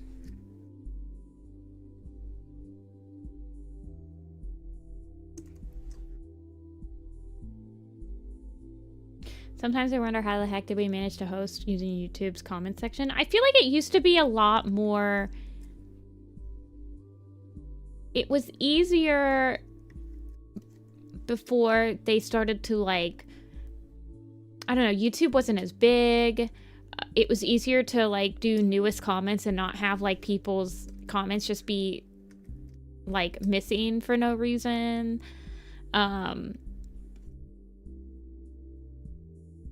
A lot of us did end up getting each other on Skype and everything as well. Like, a lot of people that were in Blame and Always Gold and stuff I had on Skype.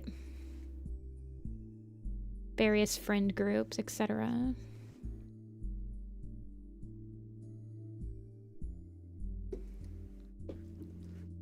YouTube did have private messaging. I do remember that because I remember contacting a couple people through that. I remember some people, like, I just did through DeviantArt.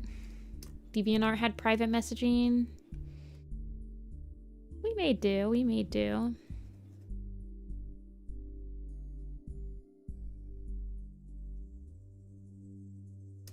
Me with my sakis.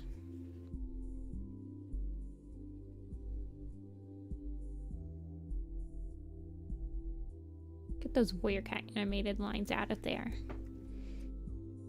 Crazy.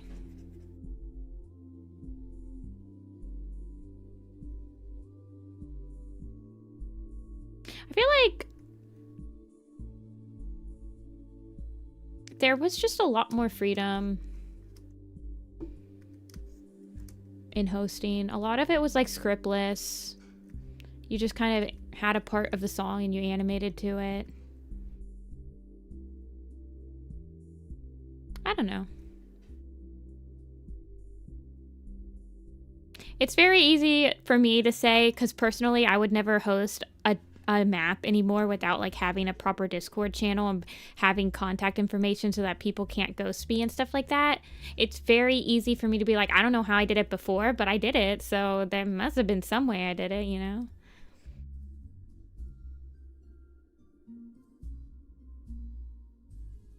All the voices for Roy Cat Animated, they are really good.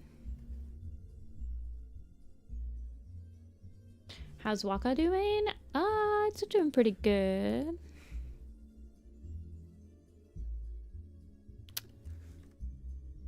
Tomorrow and Saturday are usually my Warrior Cat animated days. So those are the days that I usually focus primarily on stuff that I do for Warrior Cats animated. Like assignments, etc. NDA stuff, blah blah blah. Whatever stream. Well, I've been on the Warrior Cat animated streams, if that's what you mean. I was on the last one. I had a 2-hour slot. I did layouts. And I probably will go back to doing... There are certain shots that are marked as, like, streamable shots where you can... the director allows you to stream the progress of that specific shot on the channel. On your channel. So I used to... earlier this year, I was doing, like, some background team work on this channel as, like, a warm-up thing. So I'll probably go back to doing that next year as, like, warm-ups.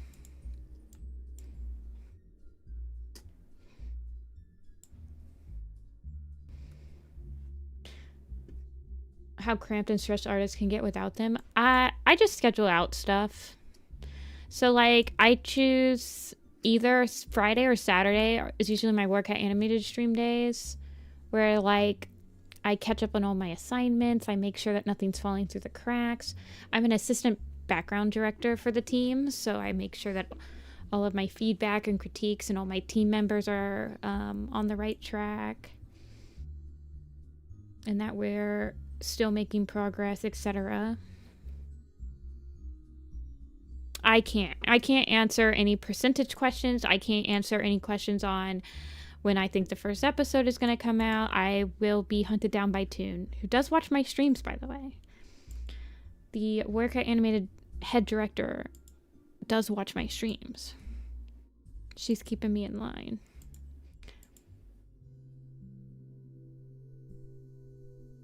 Alrighty, let's do Daisy and Ferncloud. Is Ferncloud in the Power of 3 picture? Of course she's not. She might be in the Omen of the Stars one, though.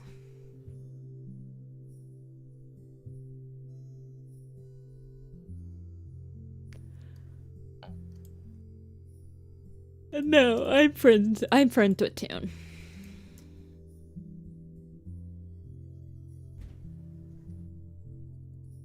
I can ping her right now and have her join, but if you ask her questions like when the next episode is coming out, she will tell you that because you said that, I'm pushing back the release date 1 month.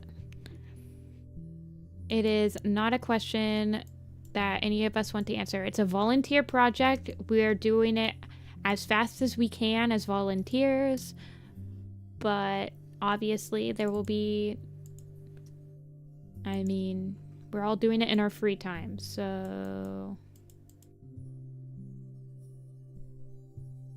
But it's being worked on.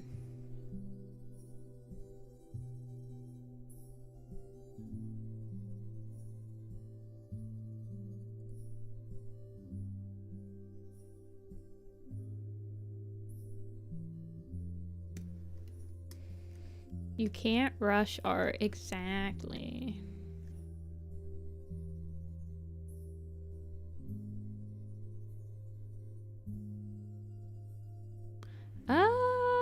Let me see if I can answer that question.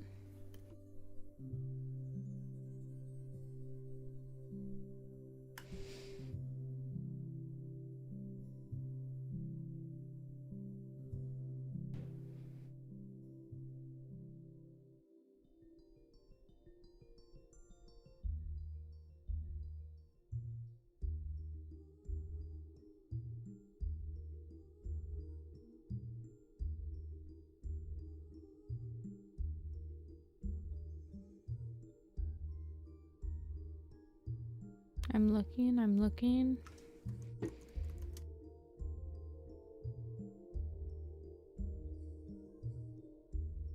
I don't see. But I don't, so... Hey Amber, it's going pretty good. I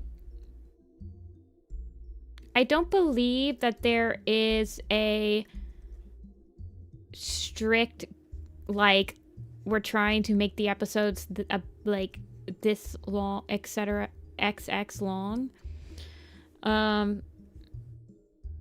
There will be 12 episodes, and it's going to cover the first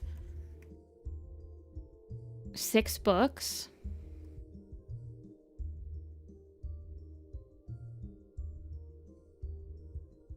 And for reference, I think the first episode has somewhere around 800 or 900 shots in it.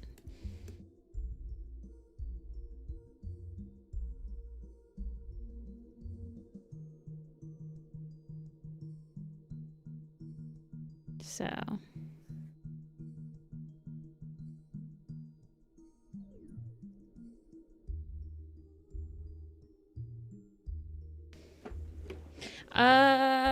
I really don't want to have the copyright conversation, but you know what? We'll have the copyright conversation. Because I hate trying... it feels like I'm completely calling out the 3D animated people when I say this. And I'm not intentionally calling them out. But I do believe that because of them, people think that the copyright situation is a lot more strict than it really is. I will say that there were two problems that they're like Little Dragon Studios, right? The 3D animated people did that were huge issues. The first one was that they directly asked for permission to basically word for word adapt a piece of media that they did not have the copyright claim to do. And when you directly ask the company if that is okay, you've kind of tied their hands, because of course it's not okay. You're literally like using their content without their permission, basically. However, I argue this. You guys can still watch SSS Warrior Cats, right? You guys can still watch Turbo of Doom's Warrior Cats, right? You can still watch the Omen of the Stars episodes that I've done, right? You can still watch The Dark Path Chosen, right?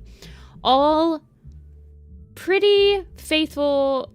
We're not going to talk about like episode 1 of we'll talk about episode 1 of SS Warrior Cats. Completely like almost word for word an adaptation of the books. They're still on YouTube.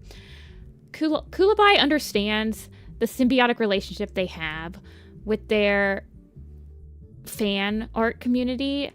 They're not going... I'm going to be 100% honest. I honestly don't think that if the 3D animated Warrior Cat people directly asked for permission, they would have been able to go through with their project. They did another huge oopsie, though. When they first released their trailer for their episode, they wrote that it was an official animated adaptation. They said official Warrior Cats Into the Wild trailer. That's a lie. It wasn't an official trailer. It might have been their official trailer for their animated adaptation, but it wasn't the official Warrior Cats animated adaptation. So they also got their hands tied there because yeah, but it doesn't matter. That was so stupid. That was honestly the stupidest thing they could have done. Why did they write that? They didn't have to write that. It was on their channel. So I think that also tied their hand. They're basically, in their mind, they're falsely advertising that this is the official animated adaptation. It was right after they sold the rights to do an animated adaptation to Tencent. So I honestly don't think the copyright thing is as big of an issue as people think it is. Personally. That's my response to how is copyright being handled.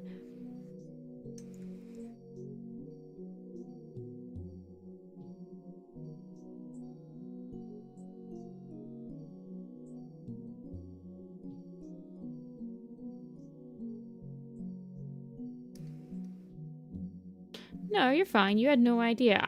We get that question. The reason that I didn't want to answer it is because it's one of the and this is not your fault. You asked the two most common questions that we get asked every single time we do an FAQ. When is the episode going to come out? And aren't you guys worried that it's going to be taken down? So the amount of times that I've answered both of those questions, immeasurable.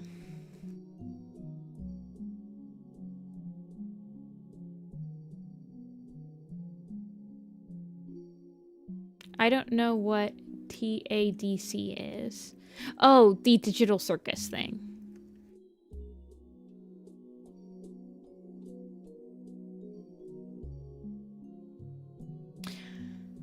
As an artist, as a fan artist, as somebody that's creating media that is from an IP that you don't necessarily own, there are certain things that you do not do. And one of them is directly ask for freaking permission to do an animated adaptation of something that they literally just sold the rights to some company for like $1 million.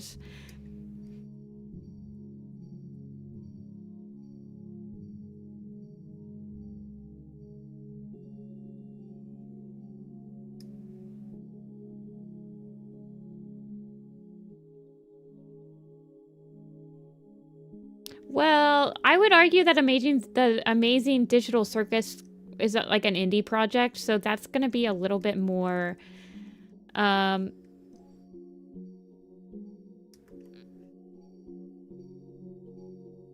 I could kind of understand why you would ask, like, like an indie developer or an indie project is going to be a lot more accessible to, like, ask questions about, I suppose.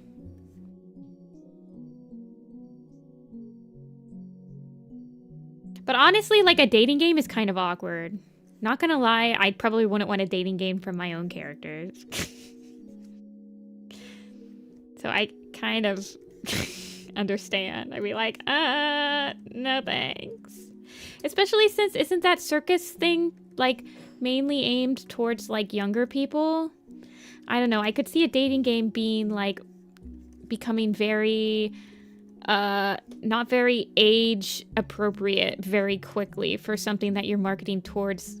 Like, I see the circus creatures in, like, the kids' toy aisle next to, like, My Little Pony and stuff. So I kind of 100% would understand why somebody is like, yeah, let's not make a dating game.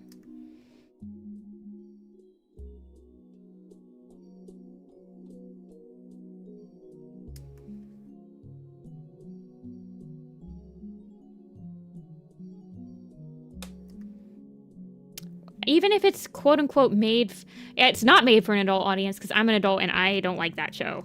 So, I mean, it might be made for, like, college kids and, like, high school students, but it's not made for, like, it's not like Severance or something like that, you know?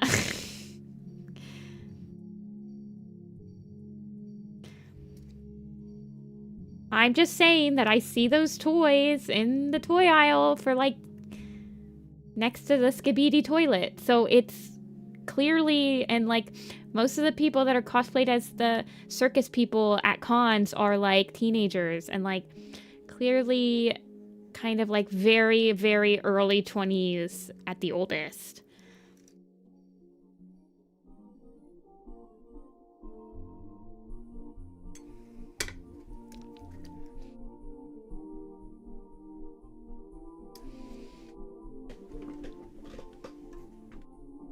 The Skibidi toilet section. It's the section in the Target. I literally just shopped Christmas presents for one of my 8-year-old niece. It's in the same section. The circus, the weird, like, circus person and, like, whatever. It's next to the Skibidi toilet. It's next to the Wings of Fire toys. It's next to, like, the blind boxes for things. Like, it's all in the same section.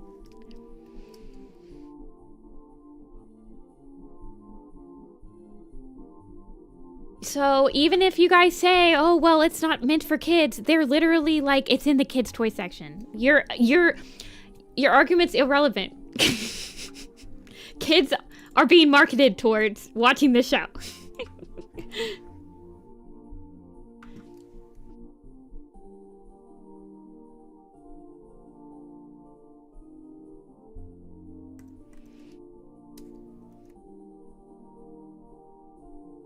Yeah, they literally sell them at Target, you guys. They have official circus toys.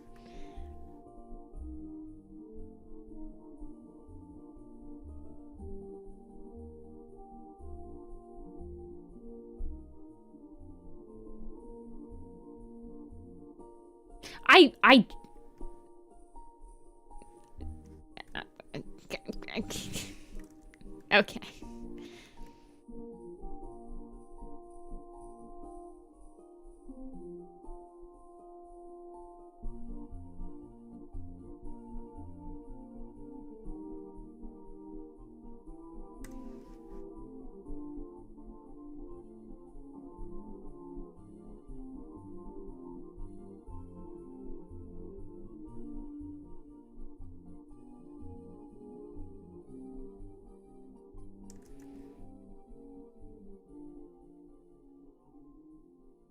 I don't understand what the big deal is.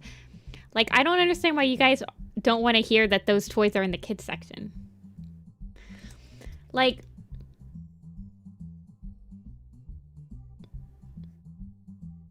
I didn't put them there. They just are. I'm just telling you. As somebody that doesn't watch the show, I've never seen those toys with, like...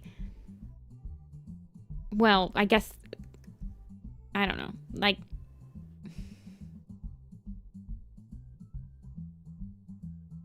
I didn't put him there. I'm just telling you guys what I saw.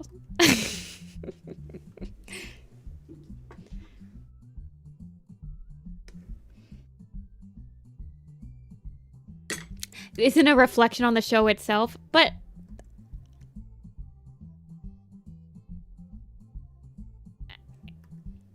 I get that. They were officially, if they were in Target, they were officially licensed, which means that somebody in charge of marketing for that show saw that there was a market of kids watching the show, decided to capitalize on it, and made toys that were specifically aimed towards kids because they knew that kids watched the show. And it's fine. That's fine. But because of that, it doesn't matter if the show did not... It's on YouTube, right? Is the show on YouTube? Kids watch YouTube. It's like a Happy Tree Friends type of thing. So...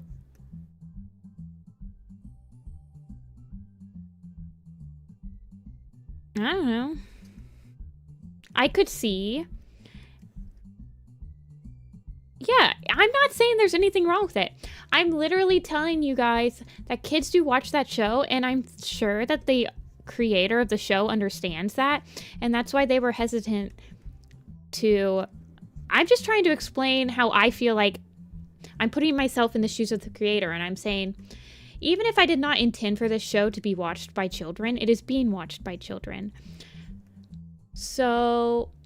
yes, I would be hesitant, and especially if you guys are saying that it's supposed to have themes of, like, I have no mouth and I must scream, and then somebody wants to make a dating game out of it. I could see how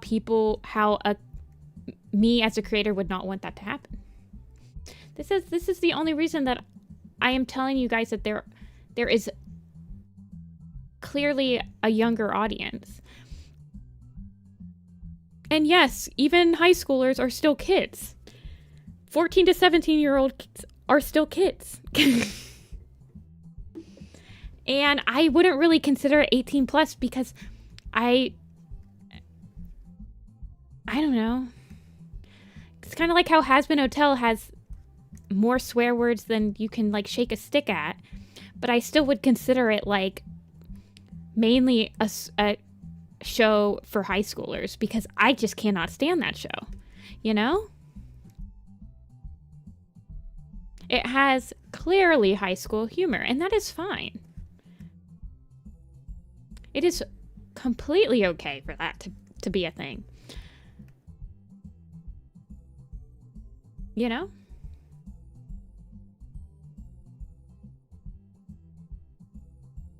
Important info, but the content farms have been using... well, the characters, it just reminds me of... even the style of it just reminds me of, like, Roly Poly Oly and stuff like that. I don't know if you guys remember Roly Poly Oly, but it has, like, that similar kind of, like, simple 3D sort of esoteric vibe.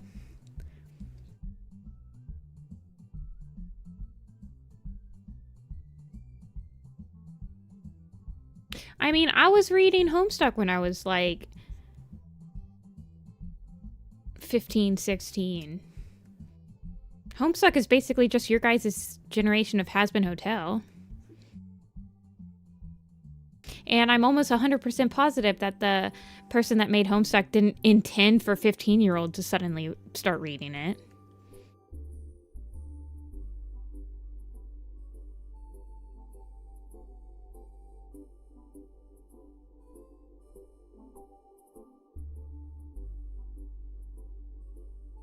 Why are children watching that? I mean, that's just, like, I don't want to say, well, that's just what happens. But that's a very common thing. Kids want to grow up. They start watching things. They don't understand all the reference. They don't understand how really dark it can be. They think that, oh, this is a show that I'm not supposed to watch until I'm, like, it's got swear words in it. It's got dark themes. I feel it's common. It's common.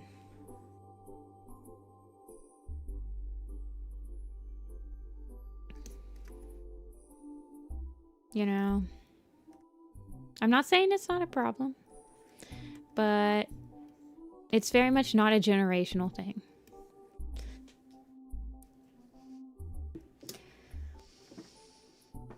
But yes, we should probably change topics.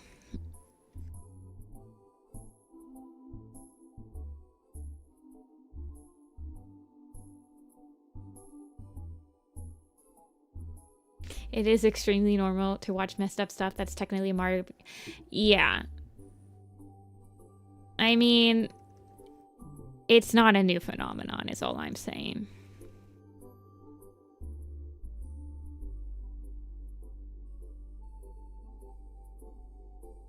Anyway, everyone's favorite deputy. Oh, that's an interesting comment.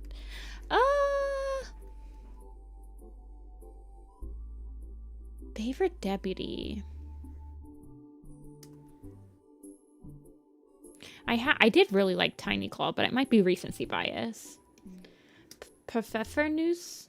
Ooh, what spices are in that one? What's my favorite cat to draw? I like drawing like fuzzy cats more than skinnier cats. Squilf. I don't know. As a deputy, I think White Storm was a really good deputy.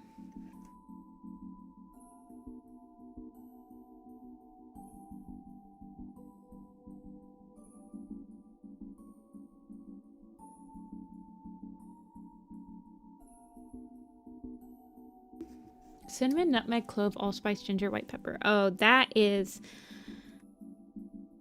that sounds like a very Christmas cookie. I approve wholeheartedly. You had me at nutmeg and cinnamon.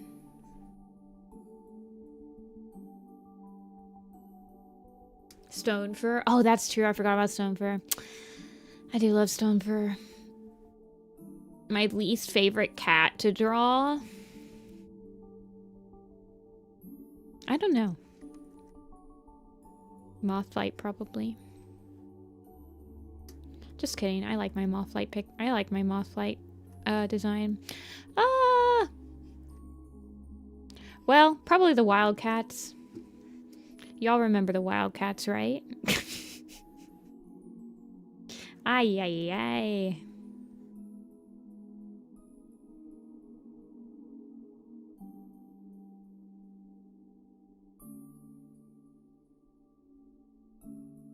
Fireheart was a good deputy. Russifer. That's a good one. That's a good one. At least we had fun. Is Owl Nose? I think so.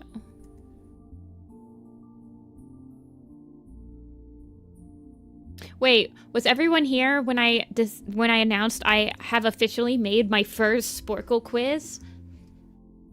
I have become a Sporkle quiz not just consumer, but creator.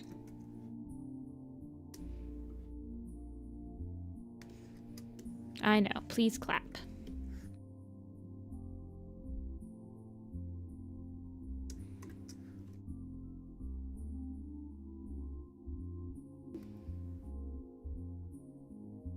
When?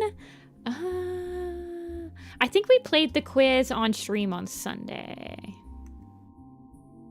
I made... Everybody, please play my quiz. It's, let me pull it up.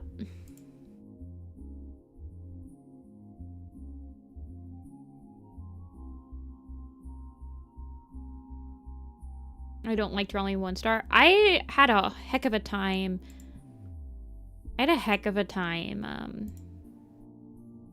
Designing 1-star.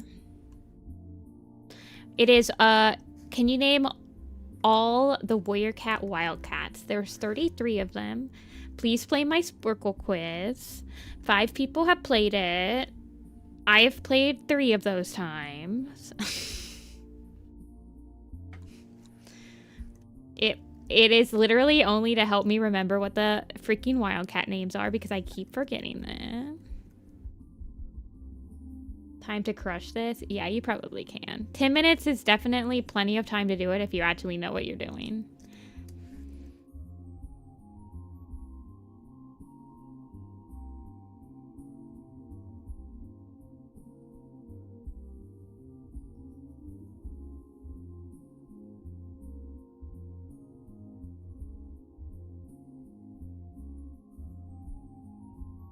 OMG quiz.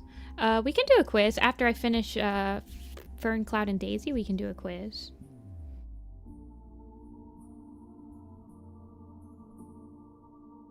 But I want to finish them first. Oops, I just realized I'm not coloring inside the lines.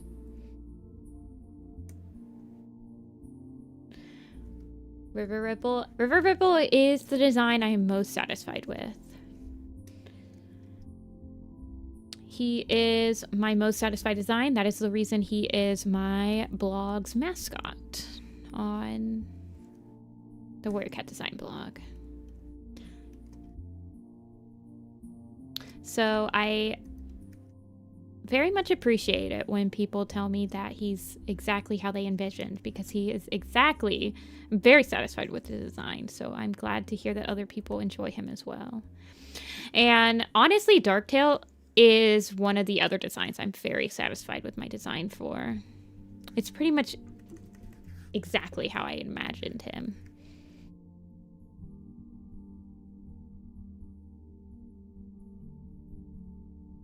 When reading the books.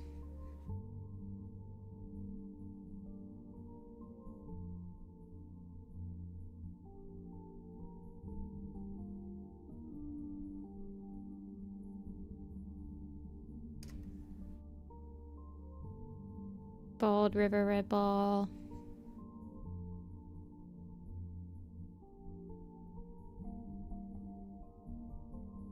Yeah.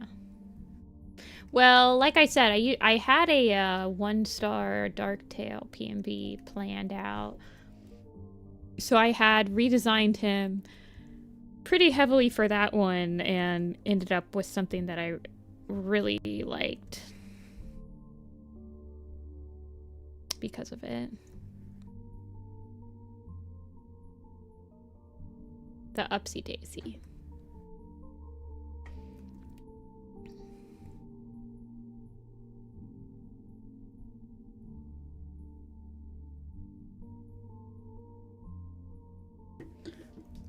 What's my opinion on Owlnose and Podlight? I think that Podlight is amusing. He amuses me greatly. I'm not sure if I quite like my design for him 100%. But my Owlnose design, I redesigned him, and I'm pretty satisfied with that one. I liked Owlnose. I thought that he was a good pick as deputy, after his whole entire like character development from in Star.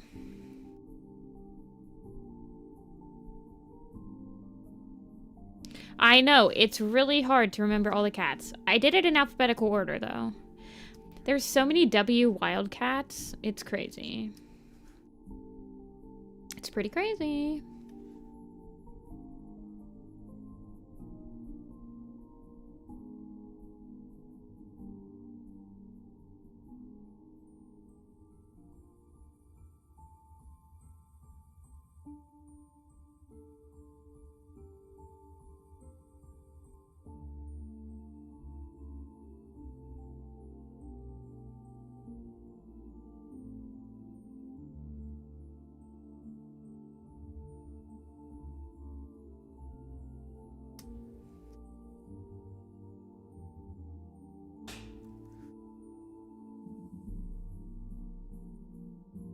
Not the Lorem. Lorem Ipsum?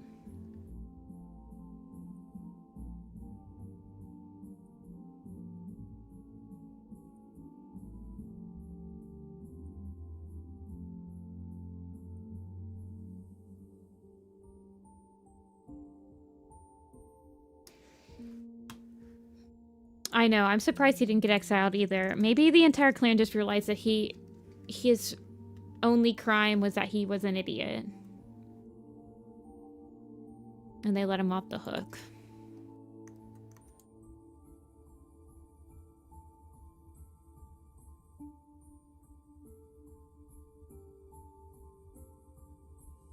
Stock purse kits are, I think it's Hunt Growl, Stretch Blink, and Pounce Whisper.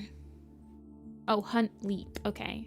There's 3 hunts, so I can never remember which one of them is their actual kid.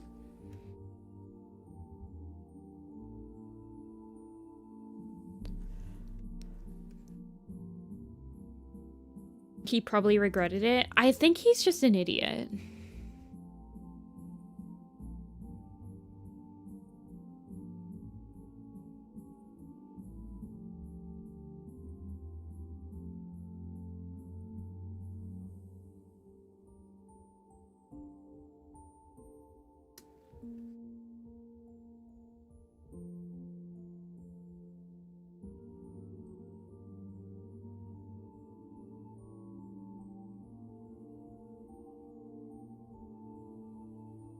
Do I play Kalanjin? I have in the past. I don't play it like regularly. I'll usually just try it, play it for maybe like a day or two, and then stop playing it. Doesn't really keep my attention, unfortunately.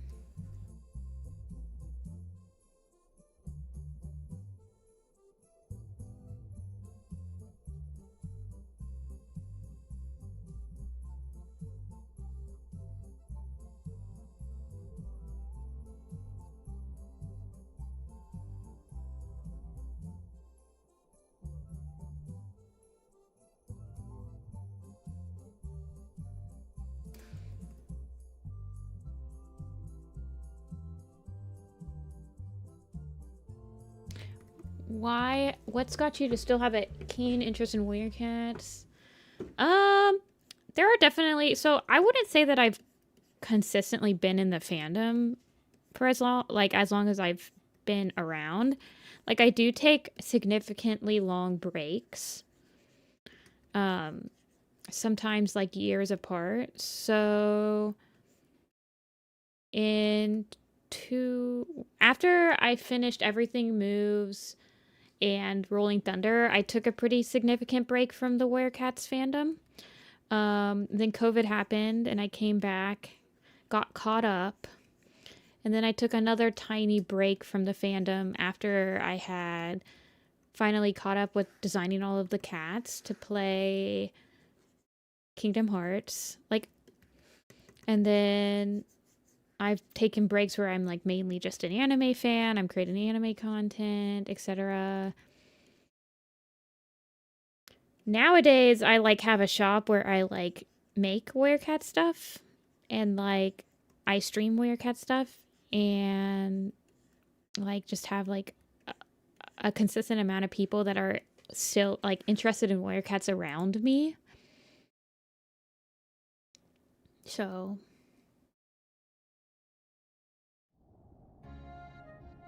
but I mean, I don't think it's a bad thing to necessarily like take a break from any fandom or any online space. So, but I've been pretty much mainly into Werecats since maybe like 20. I would say like 2022.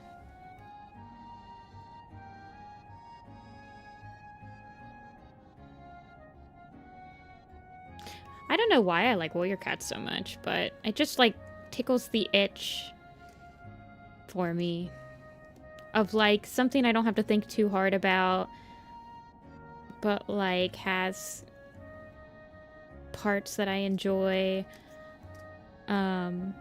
I like drawing from it. I like designing cats. I like drawing landscapes.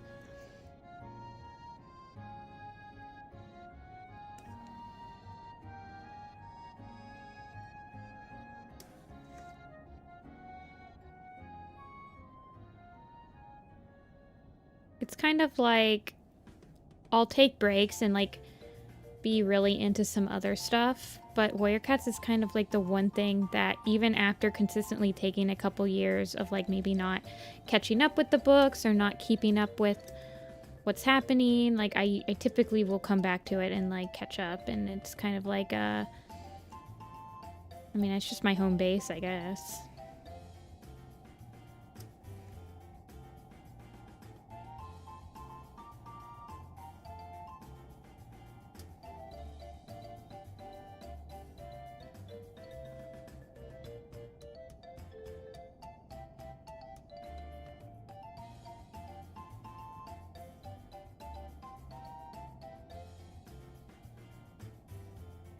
Favorite Pokemon game? Pokemon Platinum or Pokemon Emerald. Well, actually, honestly, it might be Blue Rescue Team. Overall, I think Blue Rescue Team might be the game I have the most amount of hours on.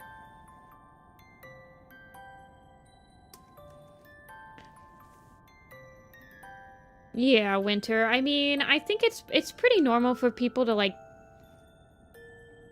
take a break from it and not just be like completely caught up 100%.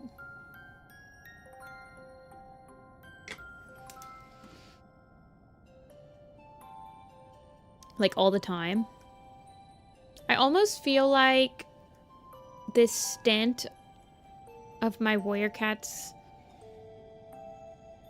career, I suppose I guess you could say, is the amount of time I've been caught up the most. So, let me look.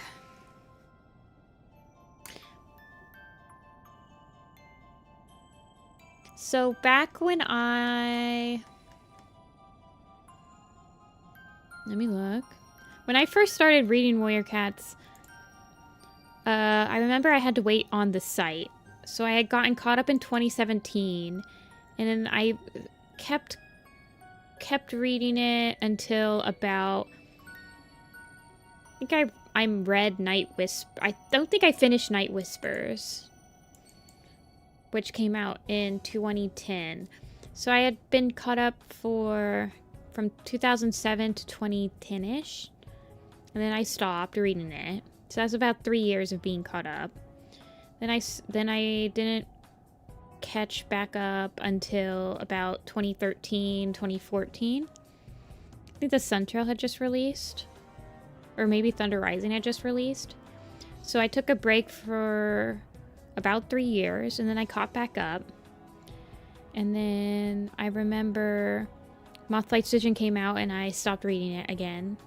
So then I was caught up for about 2 years, and then I took a break. And then I stopped reading it until like 2020. So then I had like a 5-year break.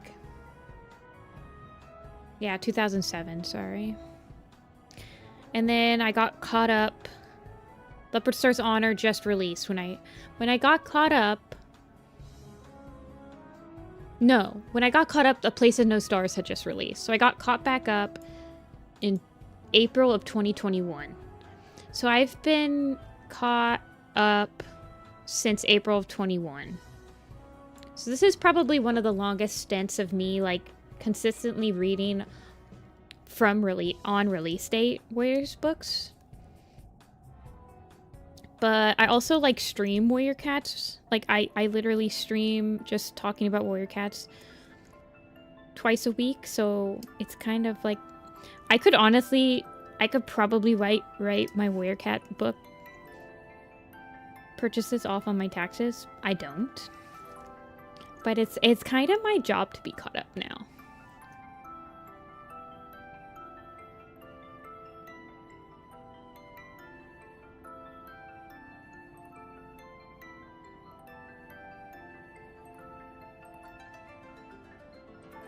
I have no complete memories of Warriors not being part of my life.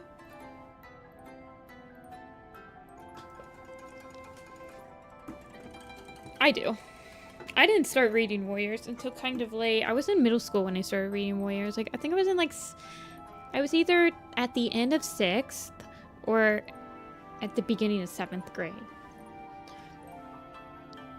I'm pretty sure it was at the end of 6th grade when I started reading Warriors. Because then I got caught up in 7th grade because I was in 7th grade in 07. That's like how I remember.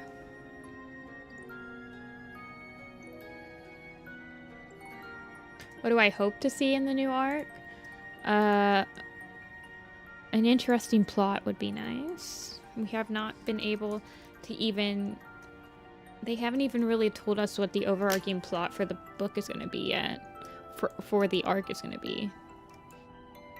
We still don't know if it's a territory change arc. And I feel like at this point we should definitely know if it's a territory change arc, but...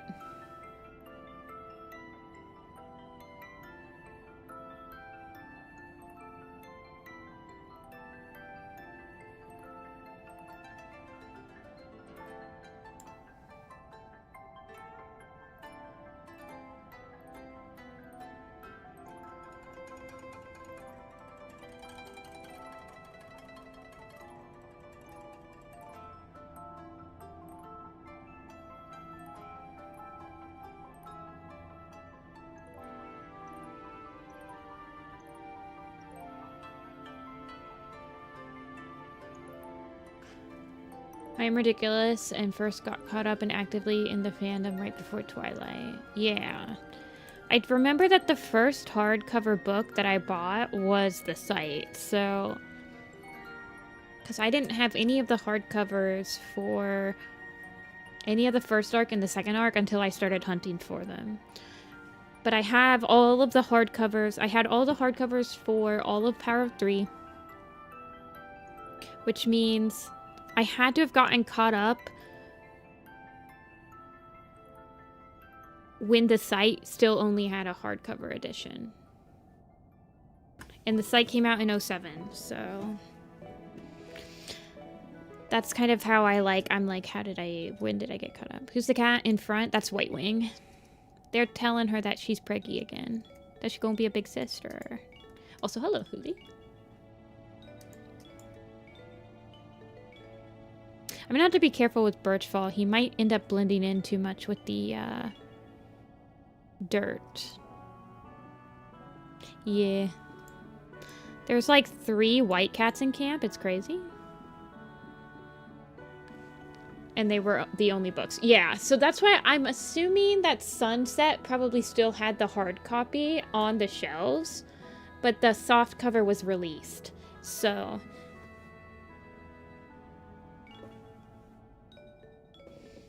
I'm doing okay.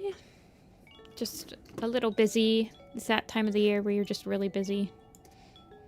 I was thinking about actually working on a little pistol this stream a little bit, but... And only 2 of them are directly related. Yeah, I don't know how I don't know if Ice Cloud is, like, secretly White Wing's, like, other sister or something.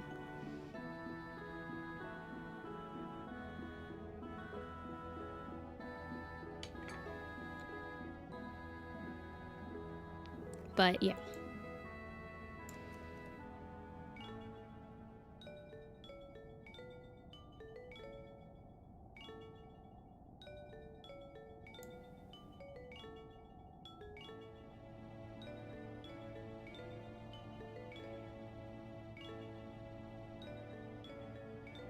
Alrighty, let's do a quiz, and then we'll do Thornclaw and Blossomfall, and we might end it there.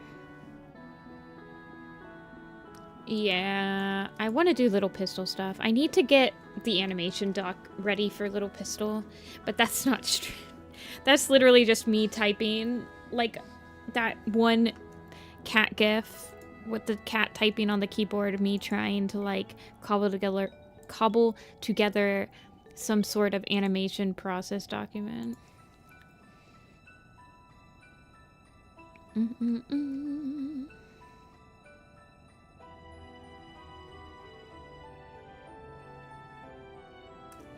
Alrighty, what quiz do we want to do today, you guys? Do you guys want to do an Omen of the Stars quiz?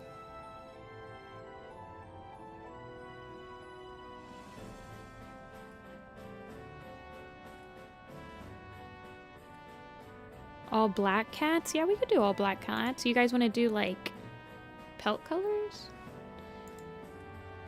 Lock in next stream? I could. I might line a little bit off stream. I think I've said that before. But I might line the background a little bit off stream, at least, like, up to the rock pile, so that I can, like, finalize Millie and Greystripe. Yeah, we might be able to finish it. I need to work a little bit on the, bringing some darker colors into this. It's feeling a little bit too pastel-y, but that's a problem for a different day. Let's not talk about stuff like that.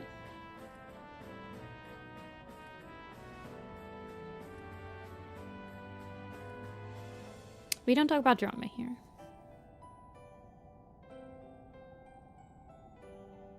Okay.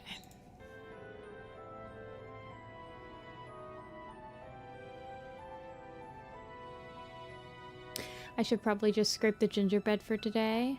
Oh my gosh. So you hand make your gingerbread? You're crazy. In, like, the best way possible.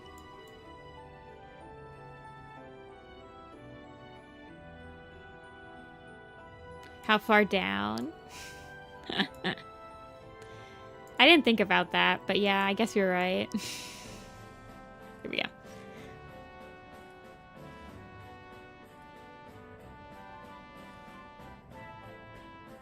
Give me a sec.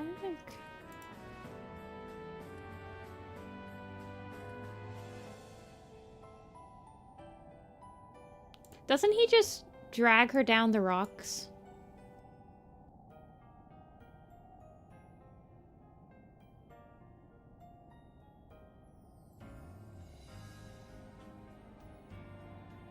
Does this mean no white? Yeah, so Ravenpaw's not going to be on here. Oh, well, Raven is apparently, but Ravenpaw won't be on here.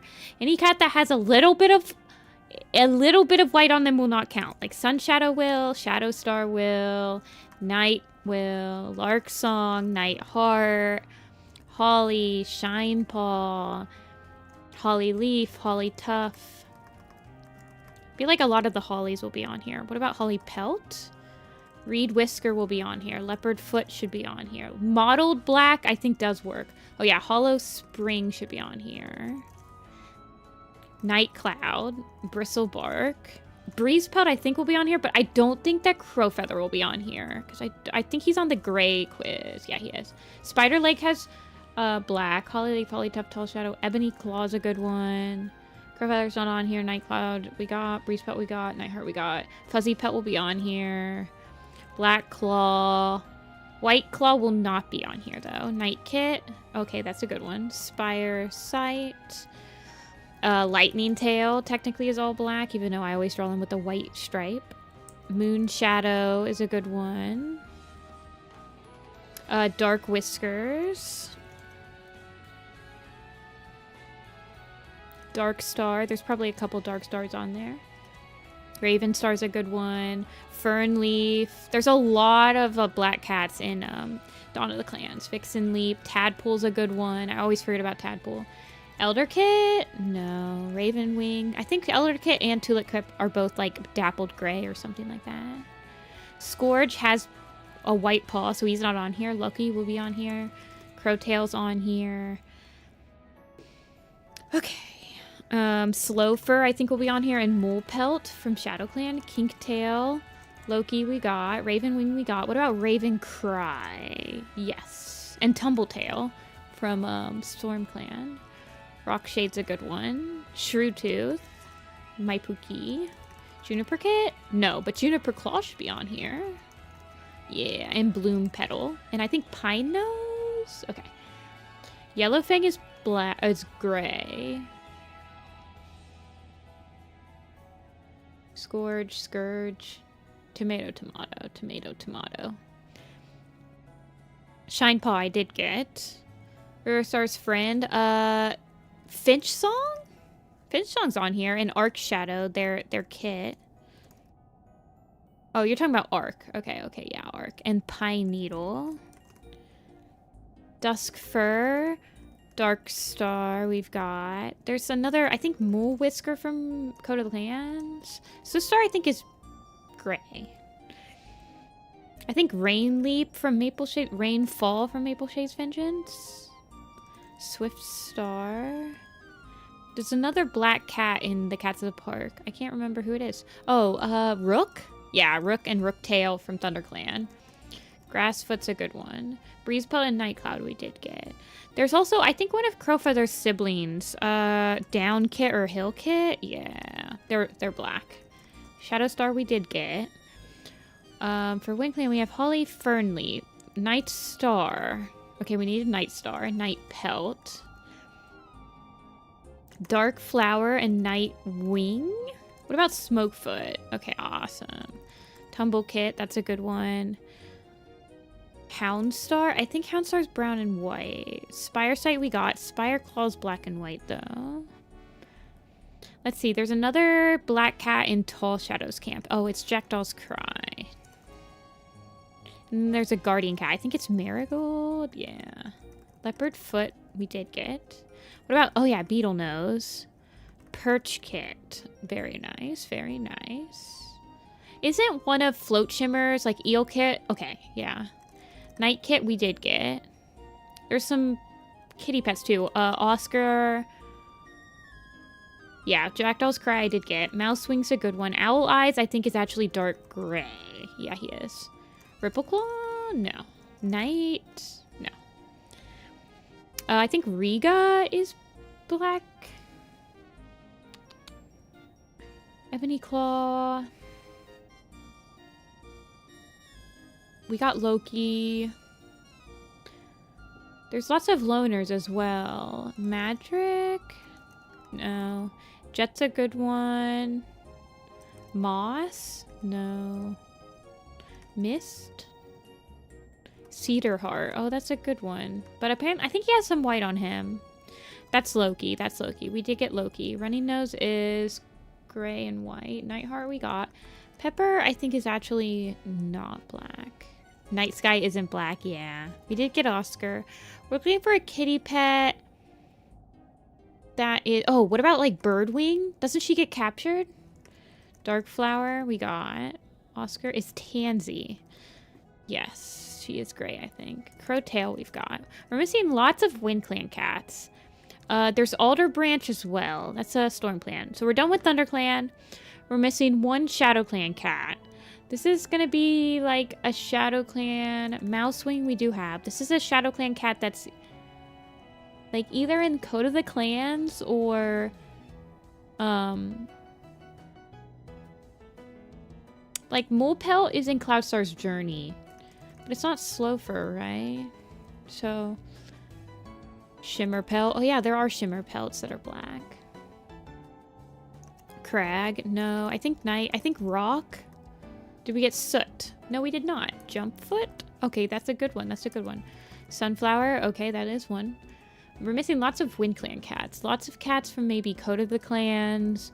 Are there any black cats in StormClan? We're missing the Flailfoot. Okay, so that's Flailfoot. So that means these three are between Dawn of the Clans and Tallstar's Revenge. Oh yeah, Cole and Cora. Those are good ones. That covers all the rogues. We're still missing a Tribe of Rushing Water. Deadfoot's a good one. There's somebody in between Bristlebark and Nightcloud.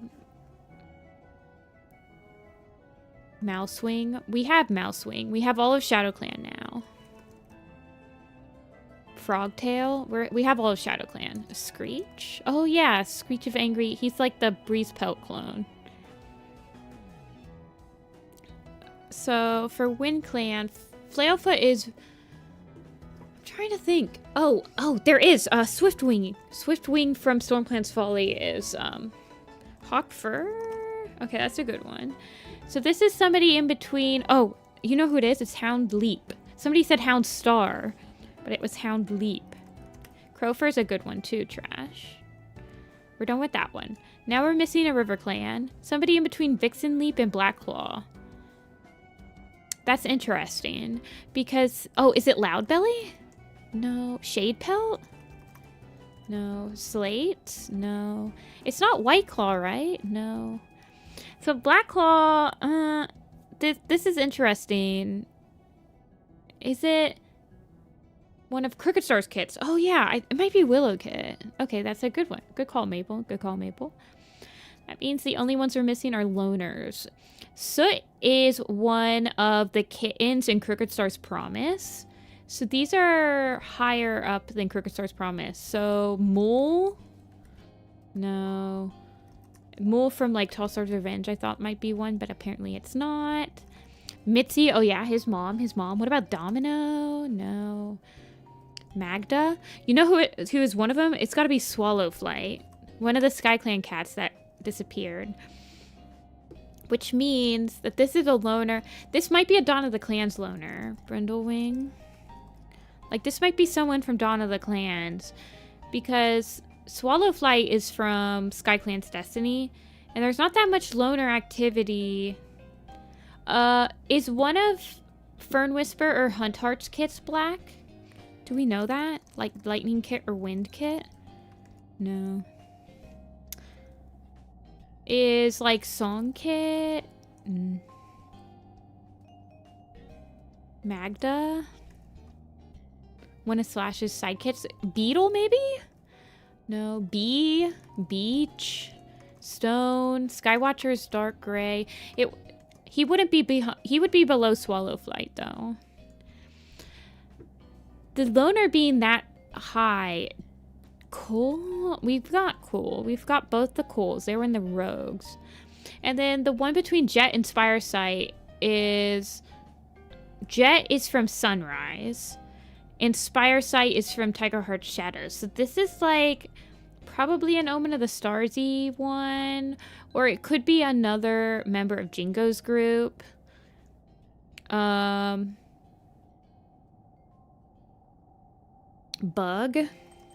Awesome. From Pebbleshine's Kits. Okay, okay. That's a good call.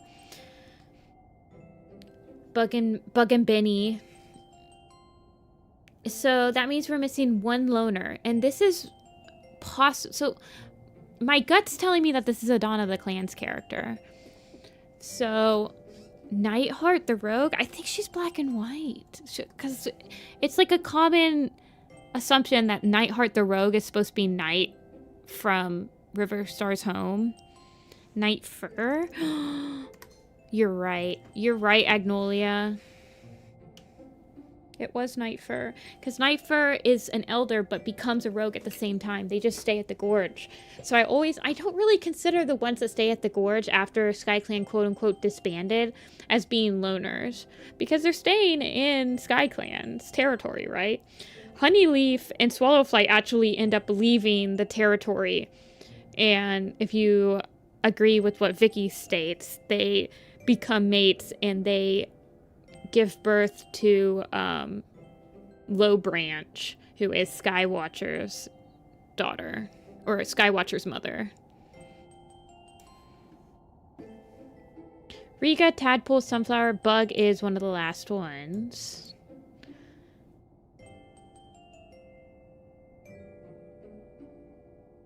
How is Nightfur, like, not on this edge? Crazy.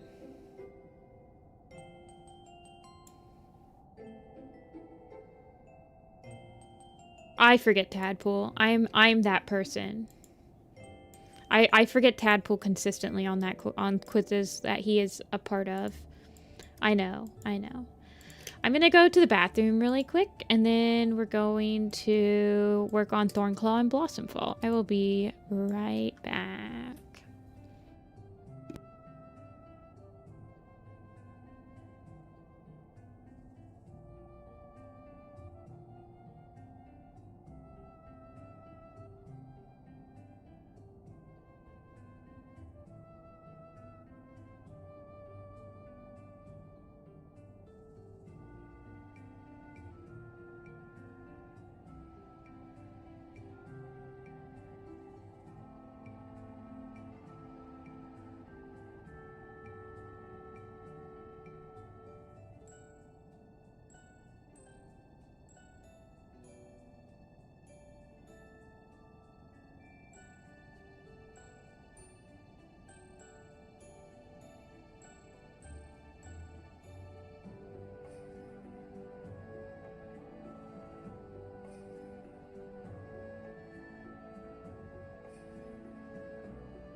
I return. It is time to do more cats.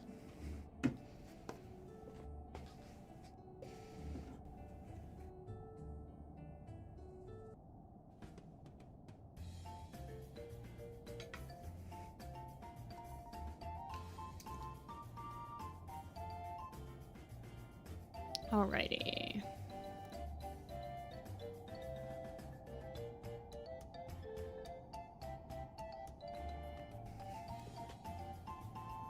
I think I simplified him up just a tad bit.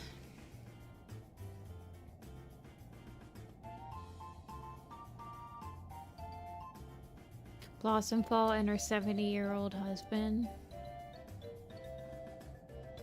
Yeah, that was kind of weird. I have to admit.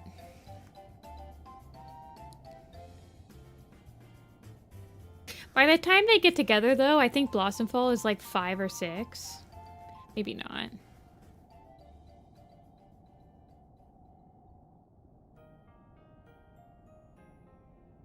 I guess I can look up my magnum opus. I will take down the pin message. Thank you for reminding me.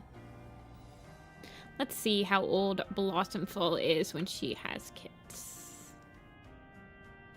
Blossomfall is... Yeah, she is almost... She's like a couple months away from being 5 years old when she has kids, so... I mean, she's not, like, super young. But at the same time, like, when Thornclaw has kids with her, he just turned 10, so... That's kind of crazy. Isn't that crazy?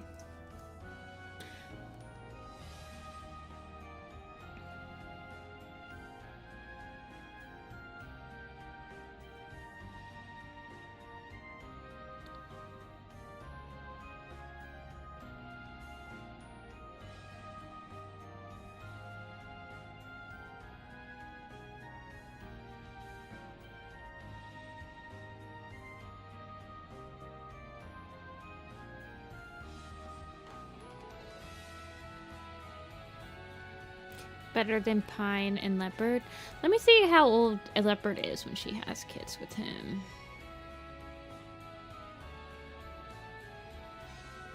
She is... Yeah, she's less... She's about 1.5 years old.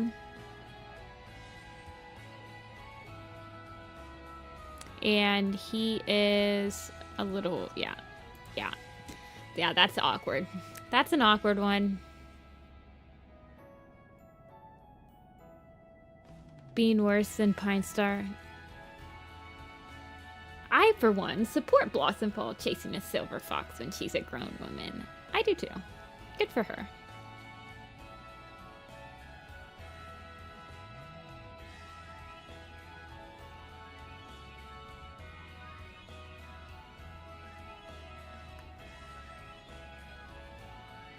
Honestly, it's kind of given like Running Wind Dappletail vibes or whichever. I don't remember. Not Dappletail. Is he Speckletails, mate? Canonly? You get an Oscar? I don't think we should be rewarding an age gap more than Leopard and Pine. But now, to be fair, and I'm not saying this to like, upon subsequent rereads through the entire series, I think there are some huge discrepancies between the amount of time that's supposed to have passed between Pine Star's Choice, Goosefeather's Curse, and Blue Star's Prophecy. I think when it kind of has a, technically speaking, okay, hold on. Let me gather my thoughts really quick. technically speaking, the only reason that we know how much time Pine Star's era happens before Blue Star's prophecy is because of something that Vicky said on Facebook, right? So let's just say that you didn't read that and you were trying to calculate approximately how long you think should take place. Because when I'm doing the magnum opus and I'm like tracking births of cats and using Vicky's own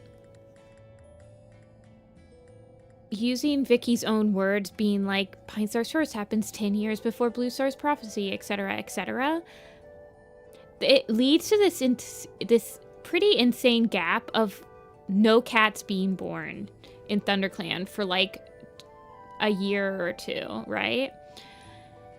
Which makes me believe that at some point they intended for the gap between those arcs or between those books to be much smaller than what they have pretty much settled on now. And it leads to some very unfortunate things. Like for example, White Eye. One Eye is technically an apprentice for just as long as like White Wing is and Reed Whisker is. Possibly even longer. And she is shown as an apprentice age in Blue Star's prophecy. I'm not saying that any of this makes like the Pine Star leopard foot any less awkward. But I think it intentionally wasn't. You guys know me. I like to give the benefit of the doubt, right? I will consistently give the benefit of the doubt to someone until it's literally like right in my face that there's obviously no, you can't give them the benefit of the doubt anymore, right?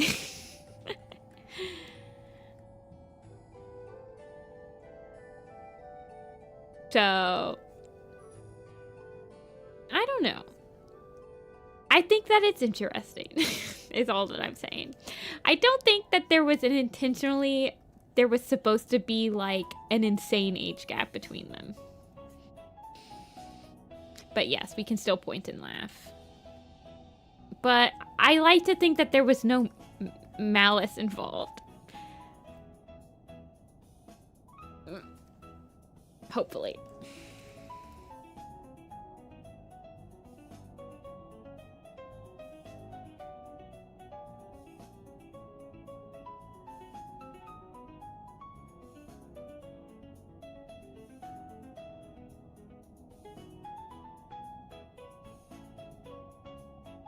Hey, Willow. Why did Running Dapple? I don't know. I don't know, man. I think that's another, like, it was another Wiki thing. A lot of those crazy pairings on the Warriors Wiki website, not Wiki, on the official Warriors website came from, like, things that Vicky said over the years. And I'm just like, oh my god. Did we really have to repeat this?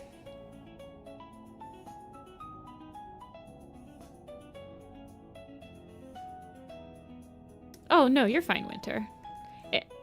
I like having conversations, so I just kind of started thinking about something that I remembered as I was reading those, creating the magnum opus and like actually seeing those timeline discrepancies and realizing that really the only reason that people place Pine Star's Choice so far ahead of Goosefeather's Curse is because of what Vicky has stated on her Facebook.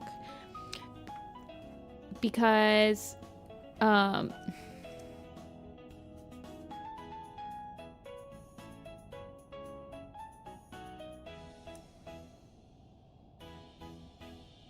honestly feel like you might even be able to push up any of them. Did J Frost make the tree? I don't remember. I have no idea. I don't remember. I don't think J Frost has... honestly, I'm not even gonna say anything because I didn't know that J Frost actually did anything like with the family tree.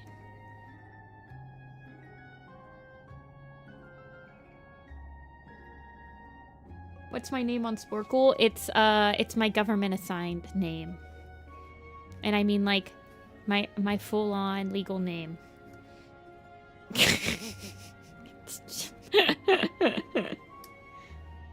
I thought that J Frost just contributed art to the project or to the website. And helped with the designs on like the minifigures and stuff like that, but I wouldn't be surprised if they like also help in other ways.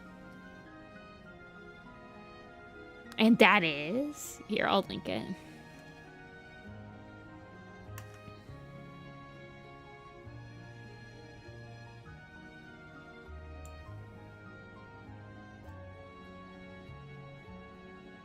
I'm using your blank template for my rewrite. I don't know how you do it.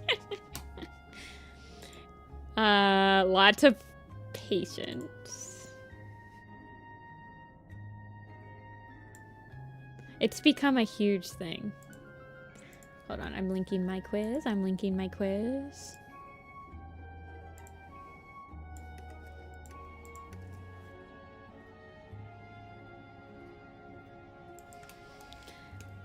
Oh, I restarted it a couple of times. I did the Dawn of the Clans, like, section has been rewritten quite a few times.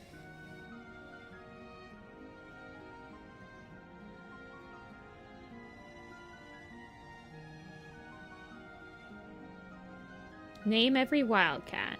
That's my first quiz, everybody.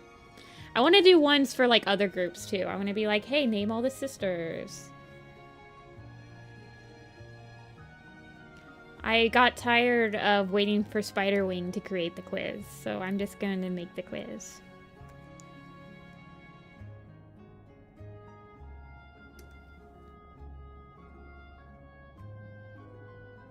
I specifically wanted ones from more groups other than like... Well, even their Tribe of Rushing Water one isn't... They don't have one that's just like the Tribe of Rushing Water alphabetically.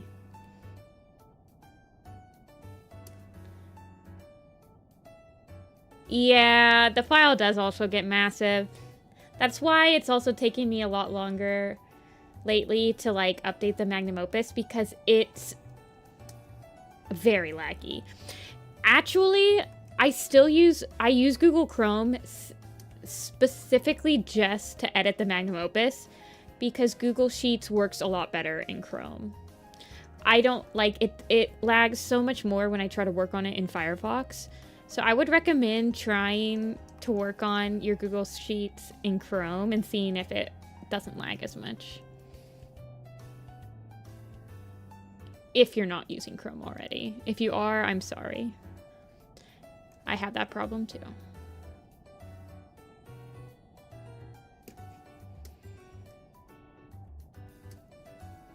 But once it's all finalized, I'll export a PDF of it and then it shouldn't lag.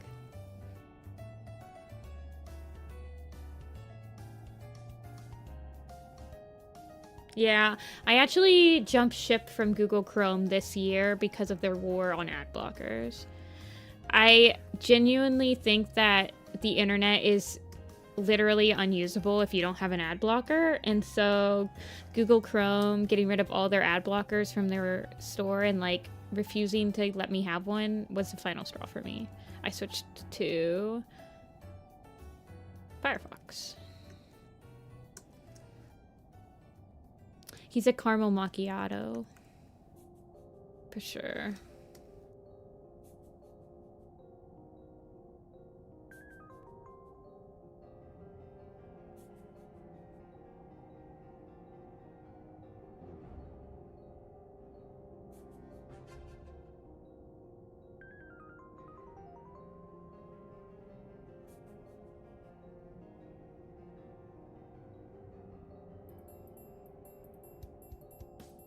I definitely make him... I just imagine him as being... I cannot imagine him and Brackenfur having the same pelt color. I just can't. I can't. Sorry. Thornclaw is darker than Brackenfur. I can't do it.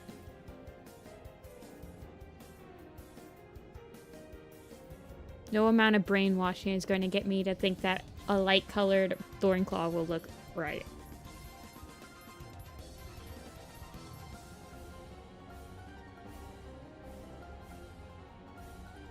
Warriors Wiki Christmas event.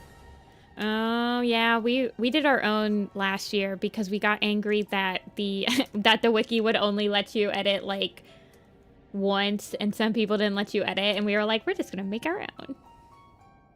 I guess it's a little too late to start doing that. I think we did it all, like, all December. I should have started early.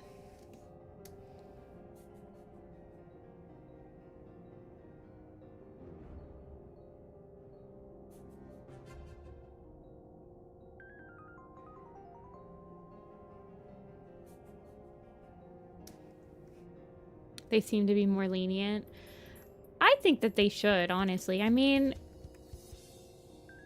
I understand, I guess, if people are like, I don't want people editing my sprites, but it's not like it's going to stay that way forever. It's literally just for like a week or two. You know? And then it'll go back to normal. What's the harm in letting people like have a little bit of fun before that?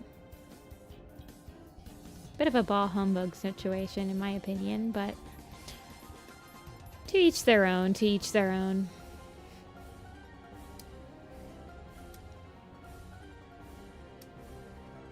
He's a toasted marshmallow golden type of color. For sure.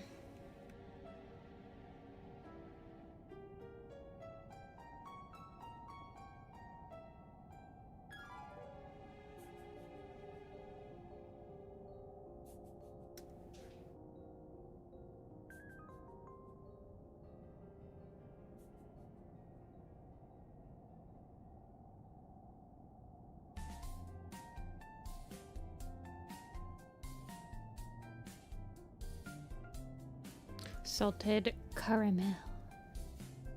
Omelette du fromage.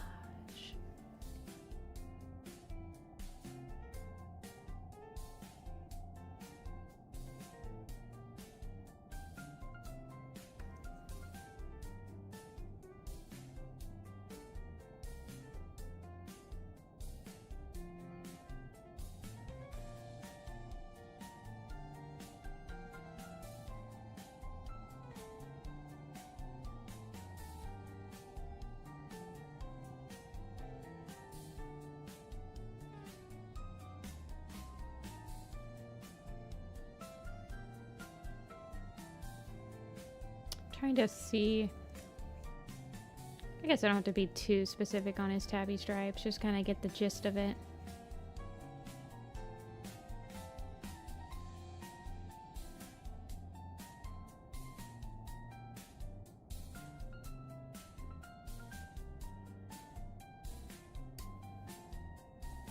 Prefernusto is in the fridge. Nice, nice. I'm making buckeyes on Saturday. And no bakes. I love no bakes.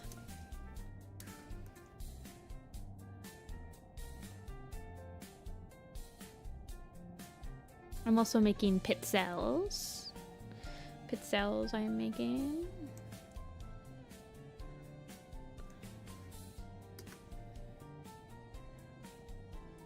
I think I do kind of want him to have. Do I want that? I guess that's fine. How did I do his? Okay.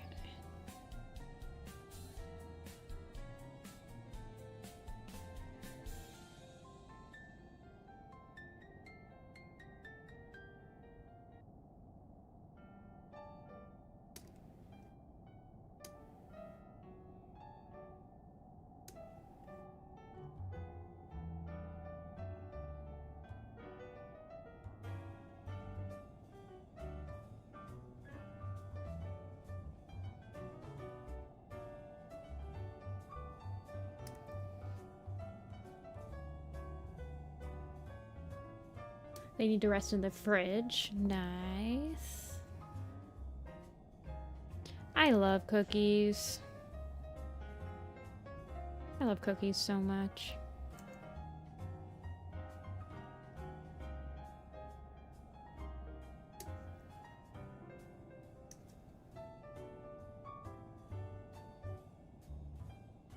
Thornclaw. Why did Thornclaw hate kitty pets? Did he hate kitty pets? I feel like he...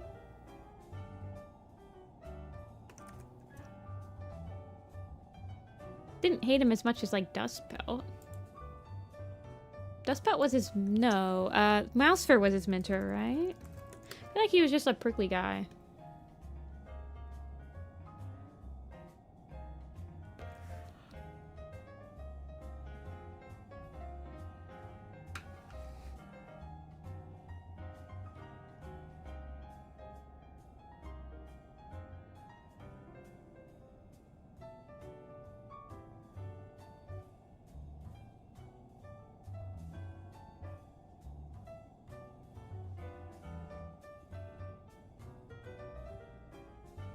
If you're mentored by Mousefur, you become a Mousefur.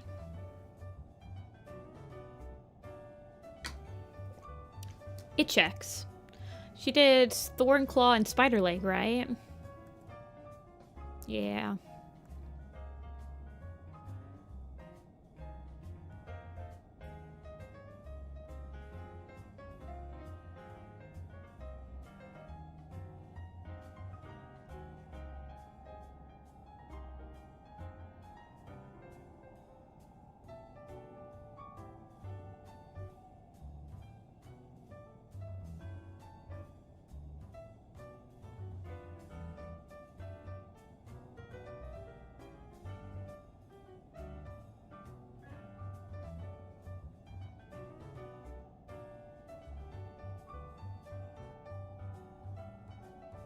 Hey, kitten. So, hello, Silo. I don't think I ever said hi to you.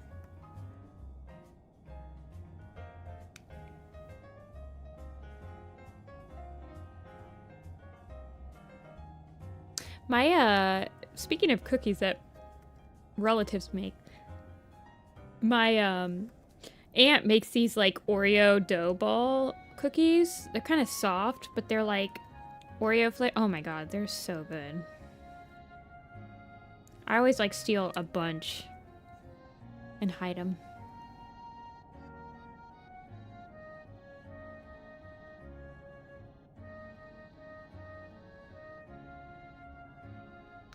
Repeat until death. I have seen that map, actually. That's one of the newer maps that I have seen. I really appreciate, like, that it stayed, like, within the realm of canon, but still explored, like, a story that wasn't very, like, touched upon.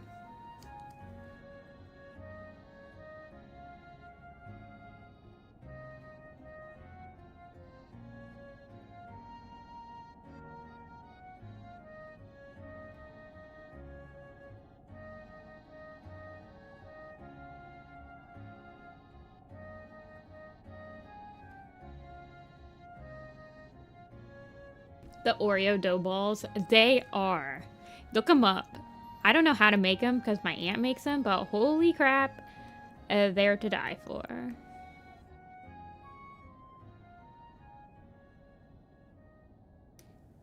My Blossom Fall hasn't changed. Not much has changed, but we live underwater. Yeah, she hasn't changed much since, like, 2000 whatever I did with her.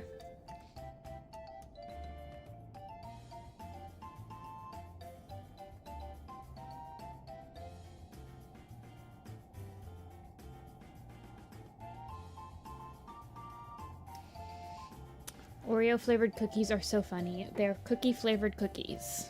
Yeah, that's Cookieception, and it's very, I feel like that's like a super American thing to say. That is something that we do, but we also deep fried food, so we just be crazy over here. Breaking culinary norms.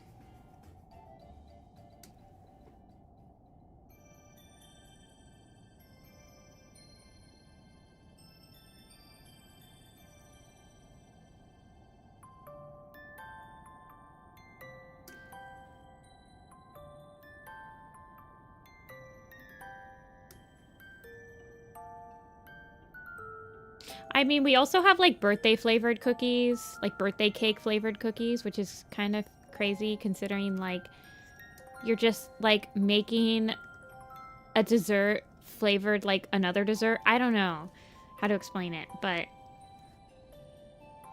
when you start thinking about stuff, you're like, that's pretty crazy. Anyway.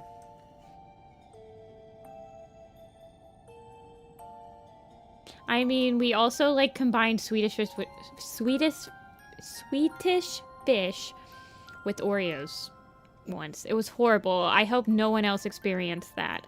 I unfortunately experienced it. Terrible, terrible idea.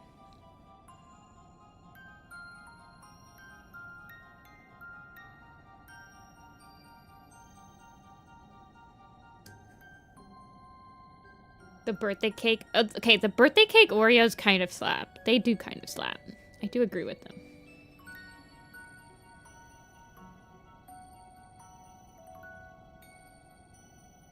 But I will stick with my double stuffs. I love my double stuffs. One of my cousins makes chocolate chip cookie dough that's like edible. It's so good. Super good. She'll put it on like the top of a cupcake or something.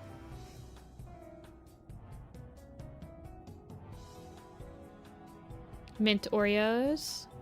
They're okay, I guess. I feel like you grab mint Oreos when you're out of Thin Mints, though. When you've ran out of your last Thin Mint and you want to, like, re-experience the Thin Mint pleasure, you just go buy some mint Oreos and you're like, it's not the same. Then you have to wait a whole year for the Girl Scout cookies to come back in.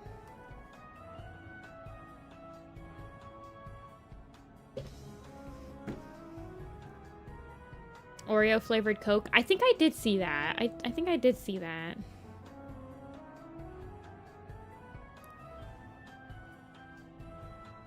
Mint Oreo Thins. Yeah. Do they do the mint Oreos in anything other than Thins? Because I think I also got them in the Thins.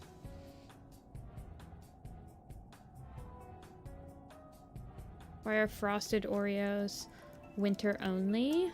I don't know. Is Blossomfall in the Omen of the Stars picture? Yeah, she is. She's like emo and stuff.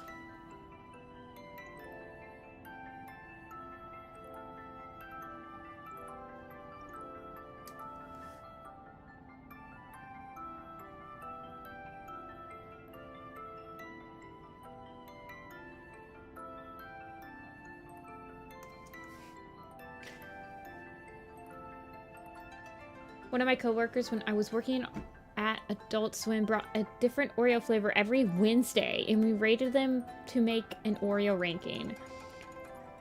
The highest ranked Oreo flavor at the end of production was the Post Malone Oreos. Interesting. I really like the vanilla Oreos with the lemon inside. Oh my god, those with like a nice cup of tea. I don't know, there's not that much that can beat something like that.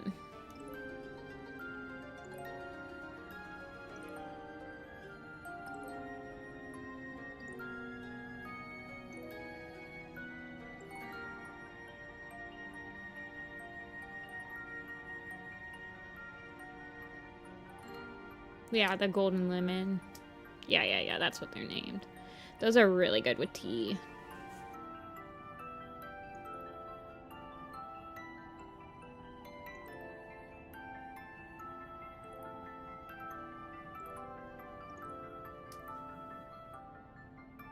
I feel like we had an Oreo conversation like a couple streams ago, and I apologize. I just love Oreos, you guys. Yeah, I don't like Oreo Thins. Like I said, I usually get the double stuffed because I'm crazy. I only eat 2 though. So, 2 double stuffs and a half glass of milk. That's my cookie order.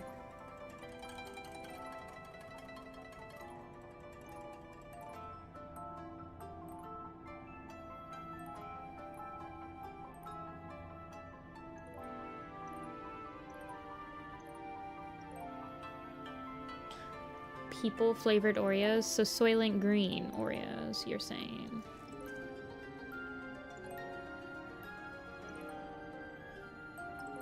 A few celebrities made Oreos. So when's the Nifty-Senpai Oreo coming out?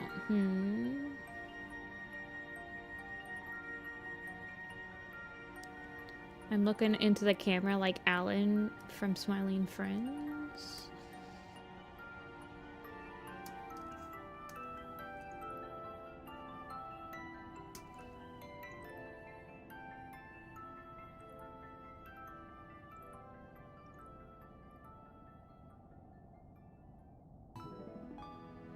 What flavor Oreos would my... I feel like I would love for them to try like a white chocolate macadamia type Oreo.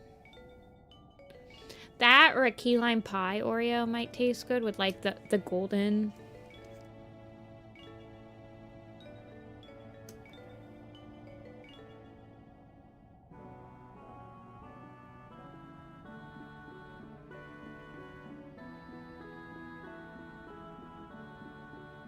I like key lime. Coconut cream pie too. Honestly, like a coconut sort of like coconut cream Oreo, I would endorse wholeheartedly.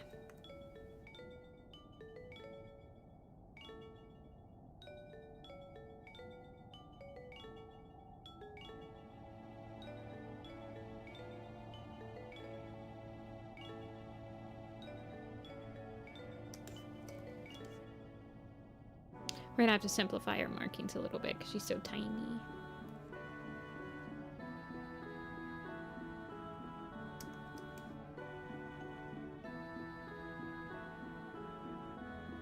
Are pinwheels cookies? Yes, I consider them cookies.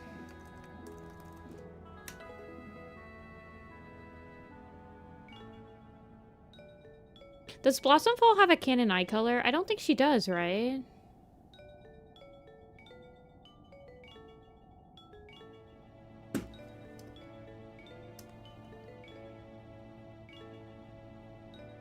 Yeah, you're talking about, shoot. I know exactly what cookies you're talking about. I can't remember the name of them, though.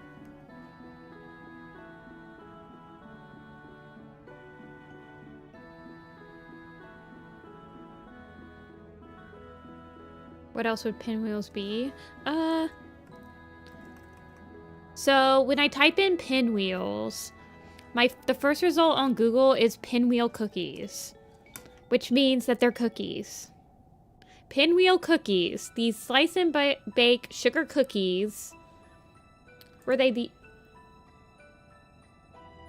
these? You're talking about this is what I thought you were talking about. This type of cookie. That's a cookie. They're pinwheels. This is cookie dough. You literally just freeze it and cut it up and then, like, bake it. These are cookies.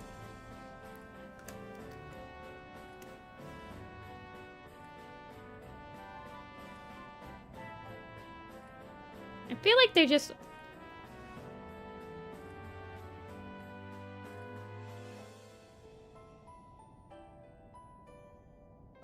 Are those American? I mean, I feel like they're just like... It's just like, it's just that dyed cookie dough. And you roll it out into flat pins, and then you layer stuff on top of each other, and then you roll it into a little log, and then you freeze it. Well, you put it in the fridge, and you let it, like, harden up, and then you take it out of the fridge, you slice it, and then you bake it, and that's how you get, like, the pinwheel design.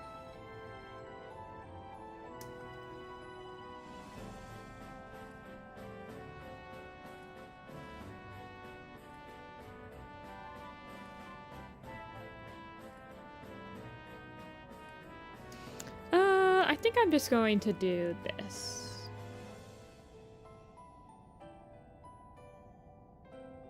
Yeah.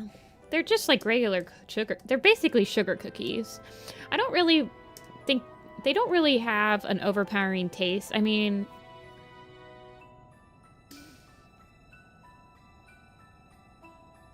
They're just like... It's just cookie dough. They're usually just sugary. Well, when I've had them in the past, at least. I'm sure you could, like,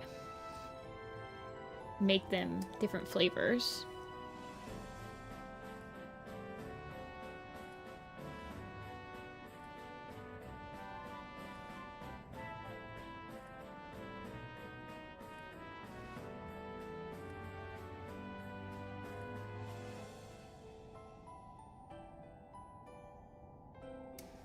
I love making cookies.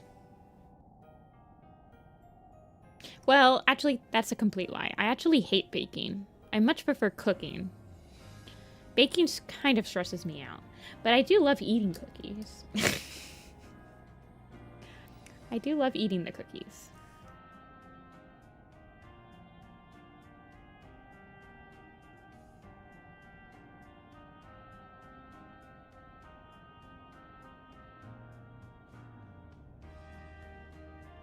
I do love eating cookie dough.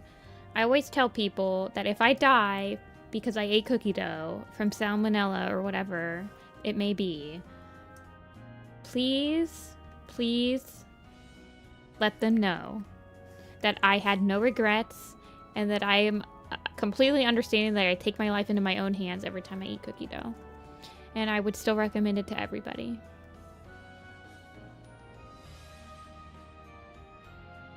Worth it. Yeah, pretty much. Never want to bake cookies again thanks to your old job? Oh no.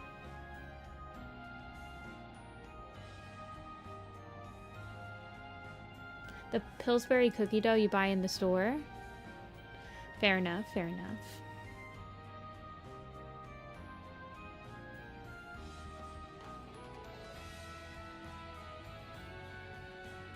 But I also be licking the spoon when I make brownies.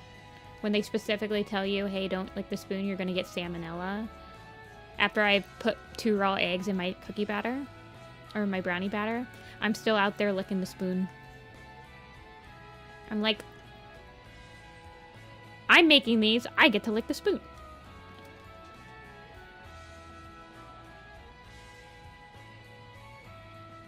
Don't tell me what to do.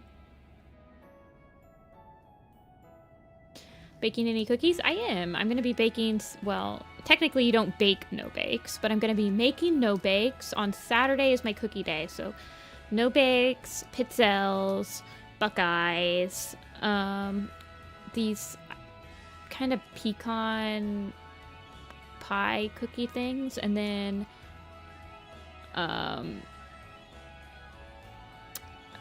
Greek wedding cookies, which are really good. I make them with extended family, so we're doing our cookie baking on Saturday, where we just hang out, bake cookies all day, and then like drink a little wine, have a good time, play some card games, etc.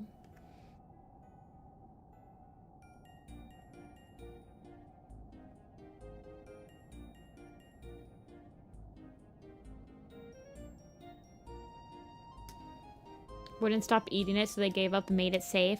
But see, half the fun of eating cookie dough is knowing that it might end horribly for you. That's part of the experience.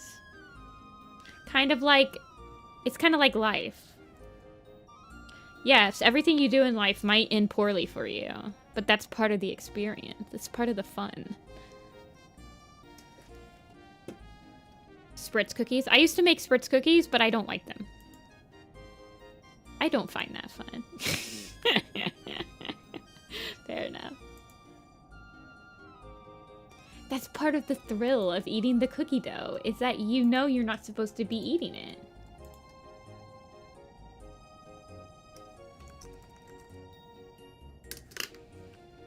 For me. For me, at least.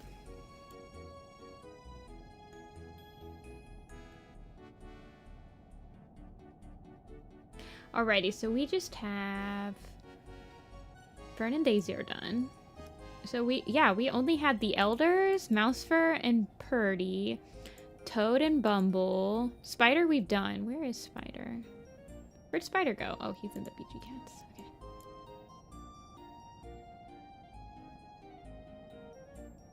Russian roulette, but tasty. Yeah, pretty much.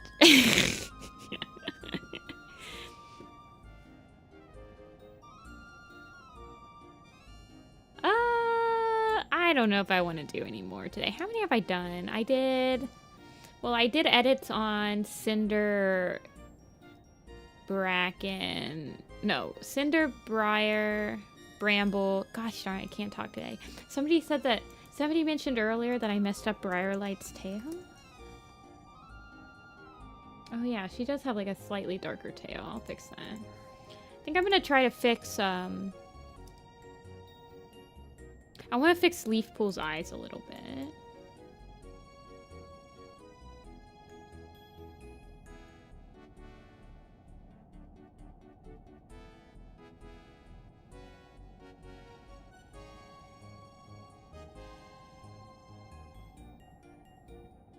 I think they're foreground cats. Yeah.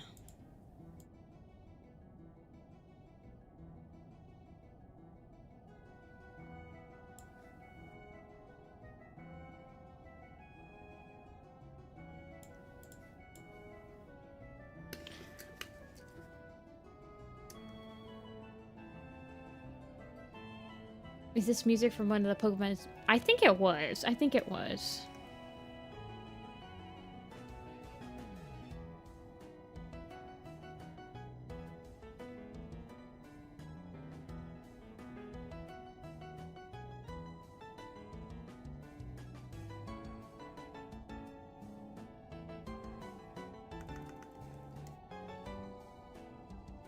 Okay, and then it looks like I might need to color in a little bit of her paw pad back here. Yeah. Okay.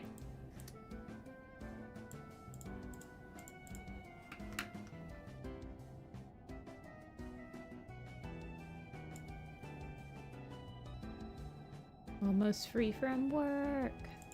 Alrighty, and then let's edit.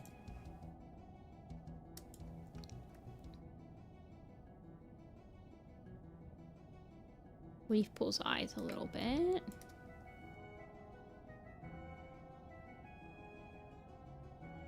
I want her... I think what I want to do is just...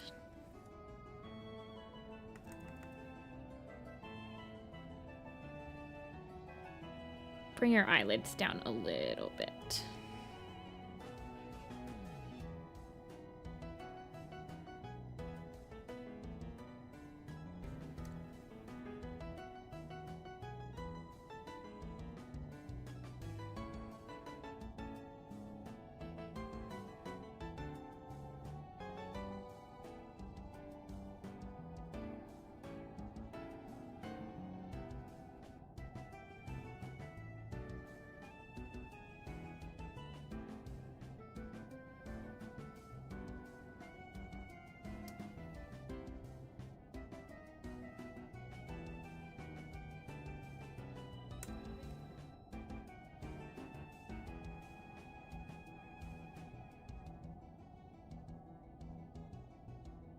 Get those in there.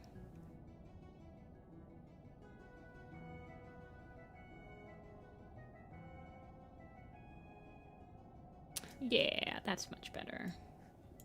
Just bringing down her eyelids a little bit, so she looks less surprised.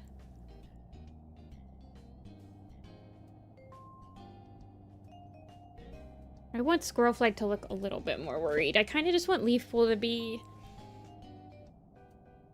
staring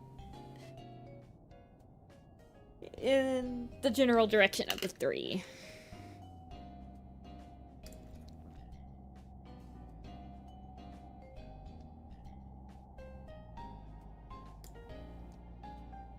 So we have Mouse for Purdy, 2 Toadstep Bumble, Molepaw, Cherry Paw, Rose Petal, Bracken, Dust. So we have 9 left to do. How many did we do today? 1, 2, 3, 4, 5, 6, 7, 8. Okay, okay.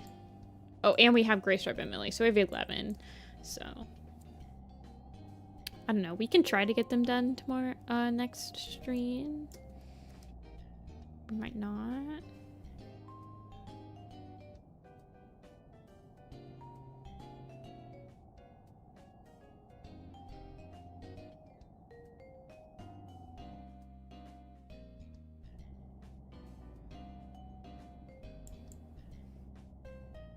Pre-ThunderClan baby boom. I mean, there's a lot of cats in this one. This is kind of after the baby boom in a bit.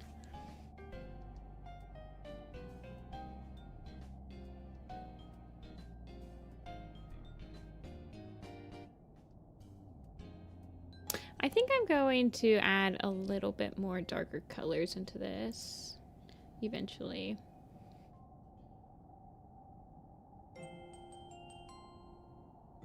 But yeah, A Vision of Shadows is when it really starts to climb. Oh yeah. This still has about 20 less cats than current ThunderClan has in it. But it has about 40 something. I think the original ThunderClan Lake Camp or the ThunderClan Forest Camp picture, I think it has like 30 something in it. I think we counted once on stream. So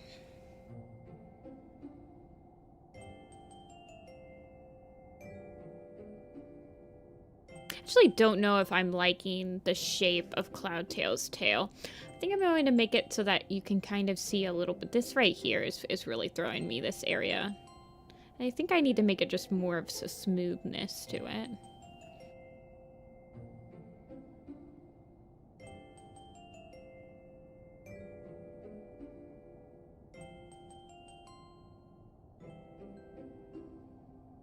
And then I'm not sure if I like this tangent right here. I think I might make her hair swoop down a little bit onto her face to make this look less like she's... Like, make this look more like it's a tuft of fur instead of it, like, going bald a little bit.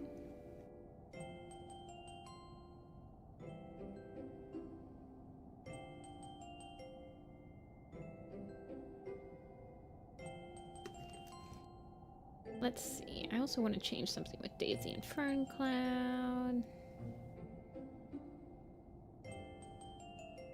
I want this to, I want this line to kind of carry out a little bit so that you can tell that, like, her tail is sort of in front of her.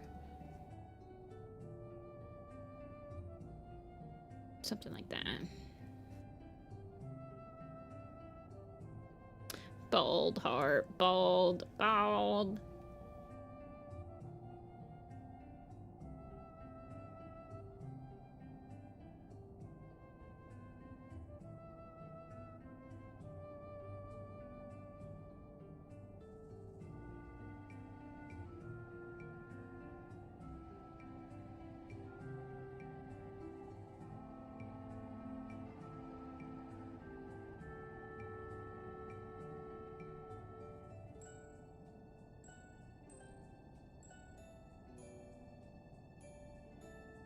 There we go. And then I wanted to change his tail a little bit. Kind of just make it smoother, I think. It'll read better.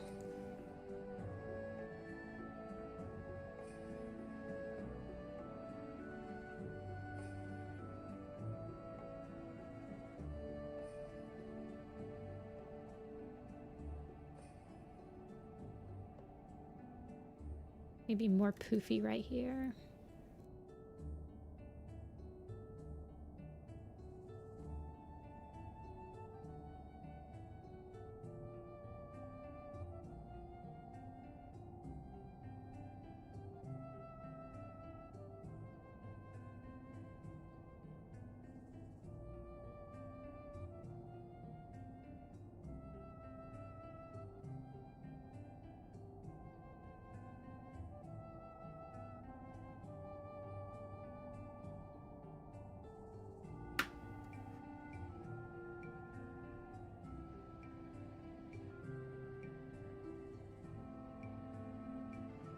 Do something like that.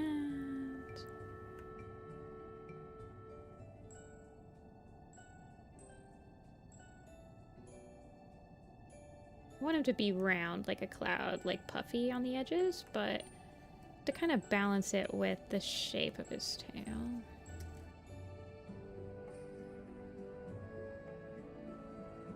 Hey, Dweebish. I want him to Yeah, I like that a little bit more.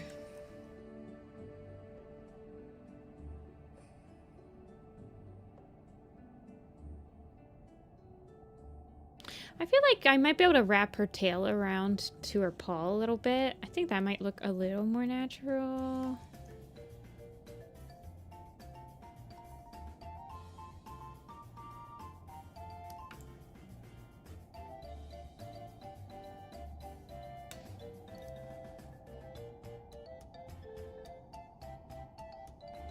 What time is it? 5:45.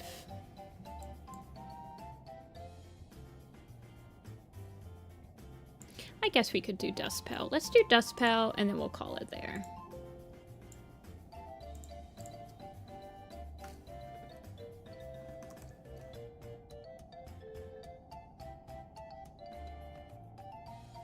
Oops. Go away.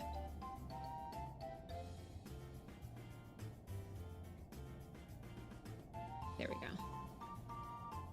No. Thank you. Rose petal.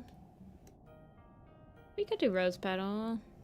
You guys want dust petal or rose petal?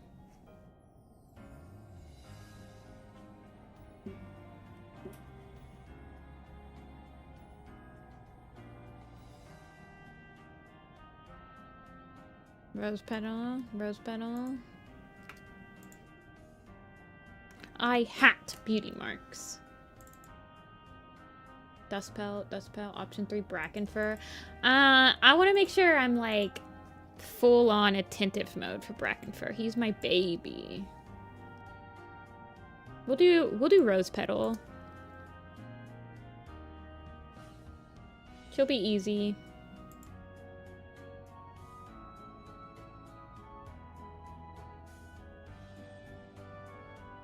I love bracken fur. Okay, what was the... Okay, 7? I guess I'll do 7. She is not bald. Nope. She's got her mama's hair.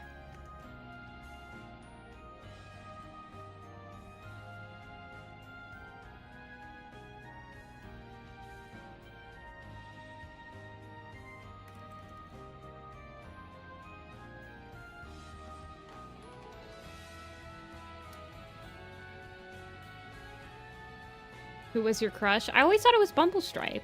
Isn't it kind of mentioned to be Bumblestripe in Bramblestar Storm? Or like Dovewing Silence?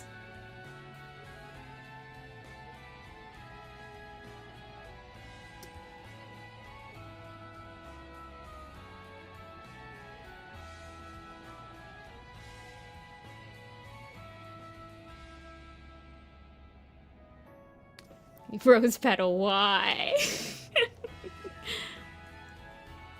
I don't know. Her dad's pretty stinky, so it probably is why she also wants stinky men.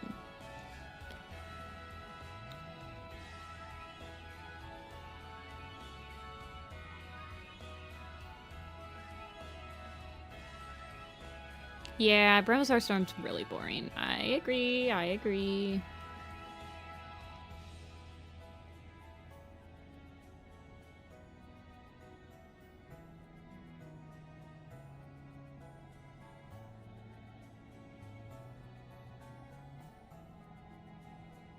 Now that she's dead, I replace her with Cherry. Do you think Bumblestripe he probably moves on really quick.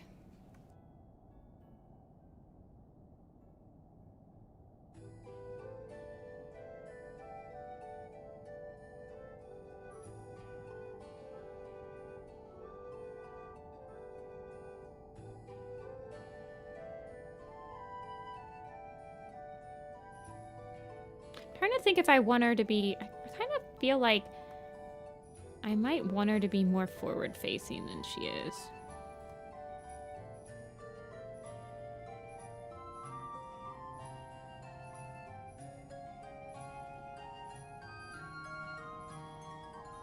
Yeah, well, she dies with a lot of other characters at the same time, so...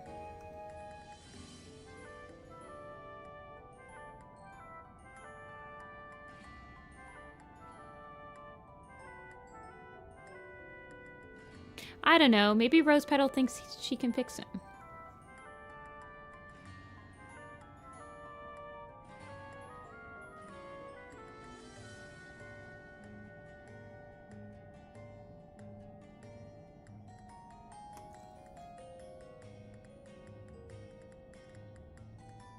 I've decided I don't want her to be facing to the side.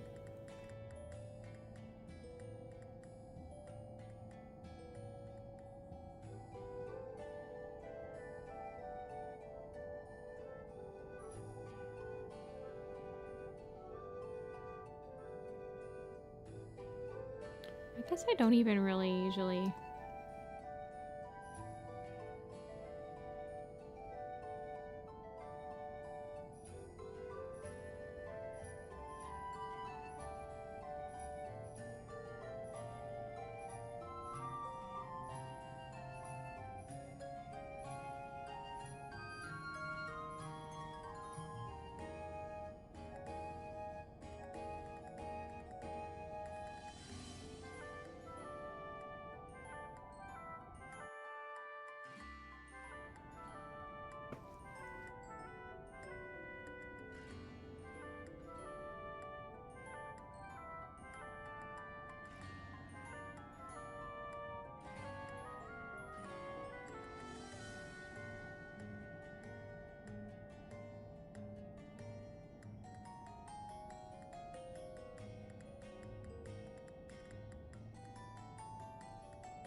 You should draw a waffle behind Gray Stripe.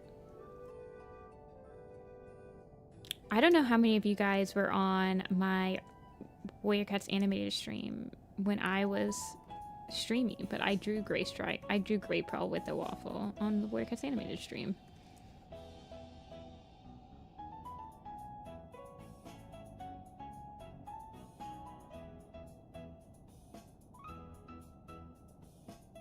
Hold on. I'll show you guys.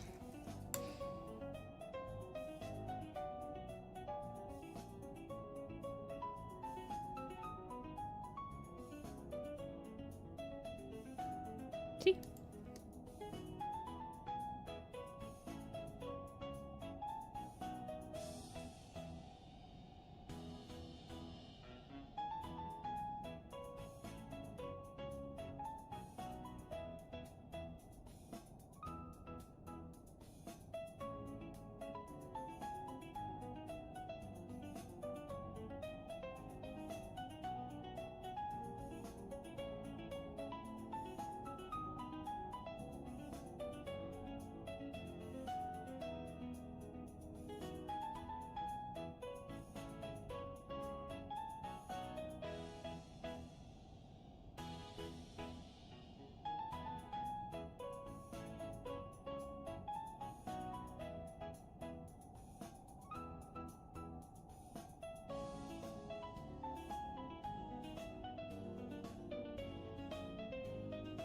My paws. Actually, I don't even know if I need to be... I don't think I'm even going to add the paw lines. I'm just going to give her the mittens. She's so far back.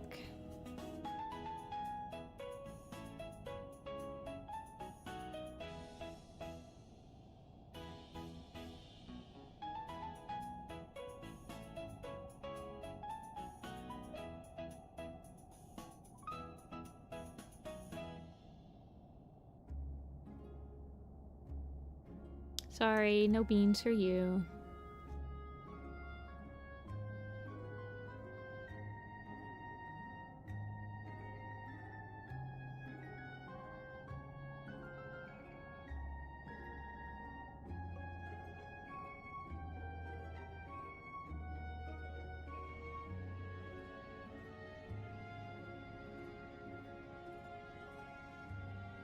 Rose Petal's like one of his only surviving... So Spiderleg, when he dies... I guess Daisy is there too. Birchwell's there. Just his dad and his mom dead. And Toadstep dead.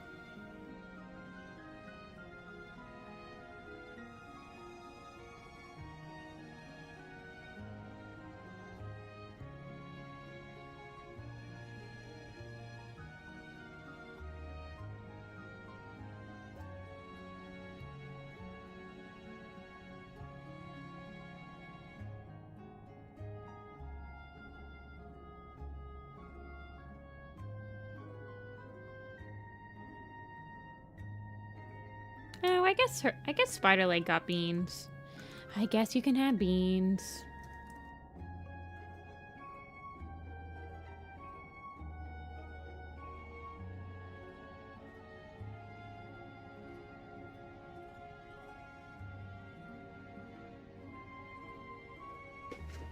Okay.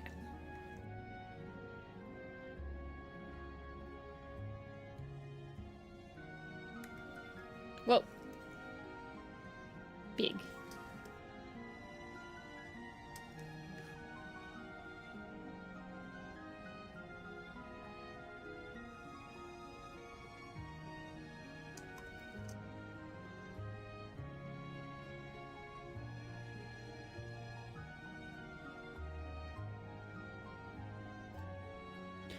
Cooked up beans.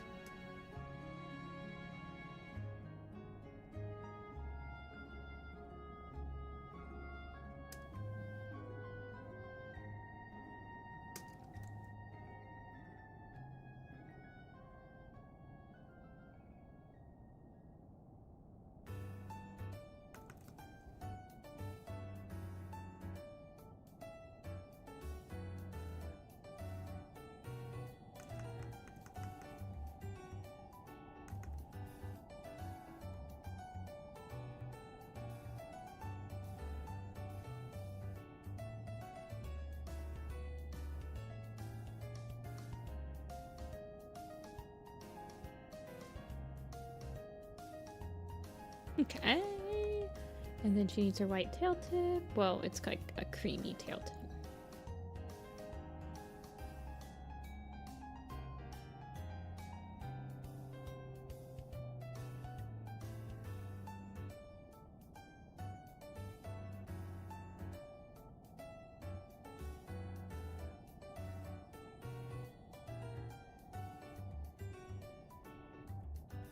And then I don't know what color I'm going to make the sticks yet, so we'll just do it like this gray color.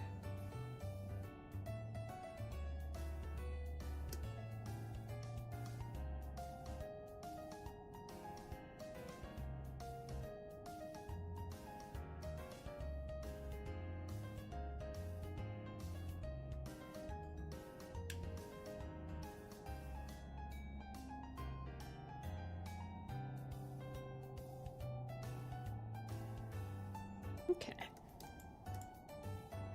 Another one bites the dust.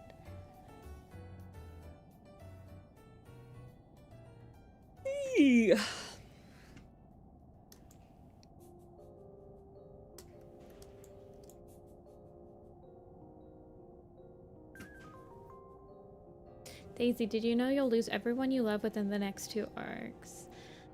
Yeah. But she still has Mouse Whisker. She still has Mouse Whisker. Pet, pet, pet, pet, pet. Mouse Whisker is like the unproblematic son. No, I don't believe he went to the Dark Forest. This boy is too stupid. This boy accidentally wandered in after Birchfall left the door open and had no idea what was happening.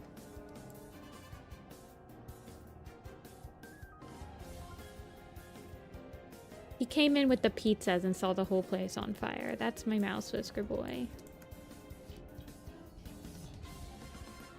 Anyway, so we finished up Birchfall, Blossomfall, Thornclaw, Ferncloud Daisy, Brightheart Cloudtail, White Wing, and Rose Petal today.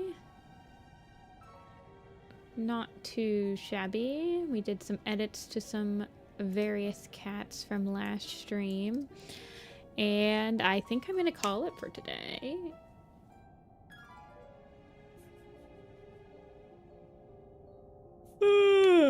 Big yawn. There will be no commission stream on Sunday, so the next stream will be Tuesday. So I will be streaming on Tuesday. I will not be streaming on Thursday next week. And I won't be streaming on the 28th either. So we'll have Tuesday the 23rd and then the 30th I'll be streaming again. So. And I'll be streaming on January 1st as well. So. see you next year. Not yet. We still have 2 streams for this year before we can say hello, guys. Welcome. And we can do all of our New Year's jokes that everyone hates, but everyone says them. But yes, there will be 1 more stream before Christmas. So I will see you guys all on Tuesday. And we'll be working on this again. We might work on some of the enamel pin designs. I want to do some enamel pins. So we might work on some of that. I've also been wanting to work on my PMV / little pistol. So I'm enjoying working on this still, but sometimes working on the same thing for 4 hours does start to like wear me out. So I'm trying to get some more stuff in the rotation just so that I don't get like super worn out during like these streams where we're working on one picture all the time. But yes, I will talk to you guys all later. I'm gonna go eat some dinner. I suggest you guys go eat dinner too. You'll be at a family Christmas. Well, if I don't see you guys until after Christmas, Merry Christmas, Happy Holidays. I hope you guys all get what you want. It's as stress-free as it can possibly be.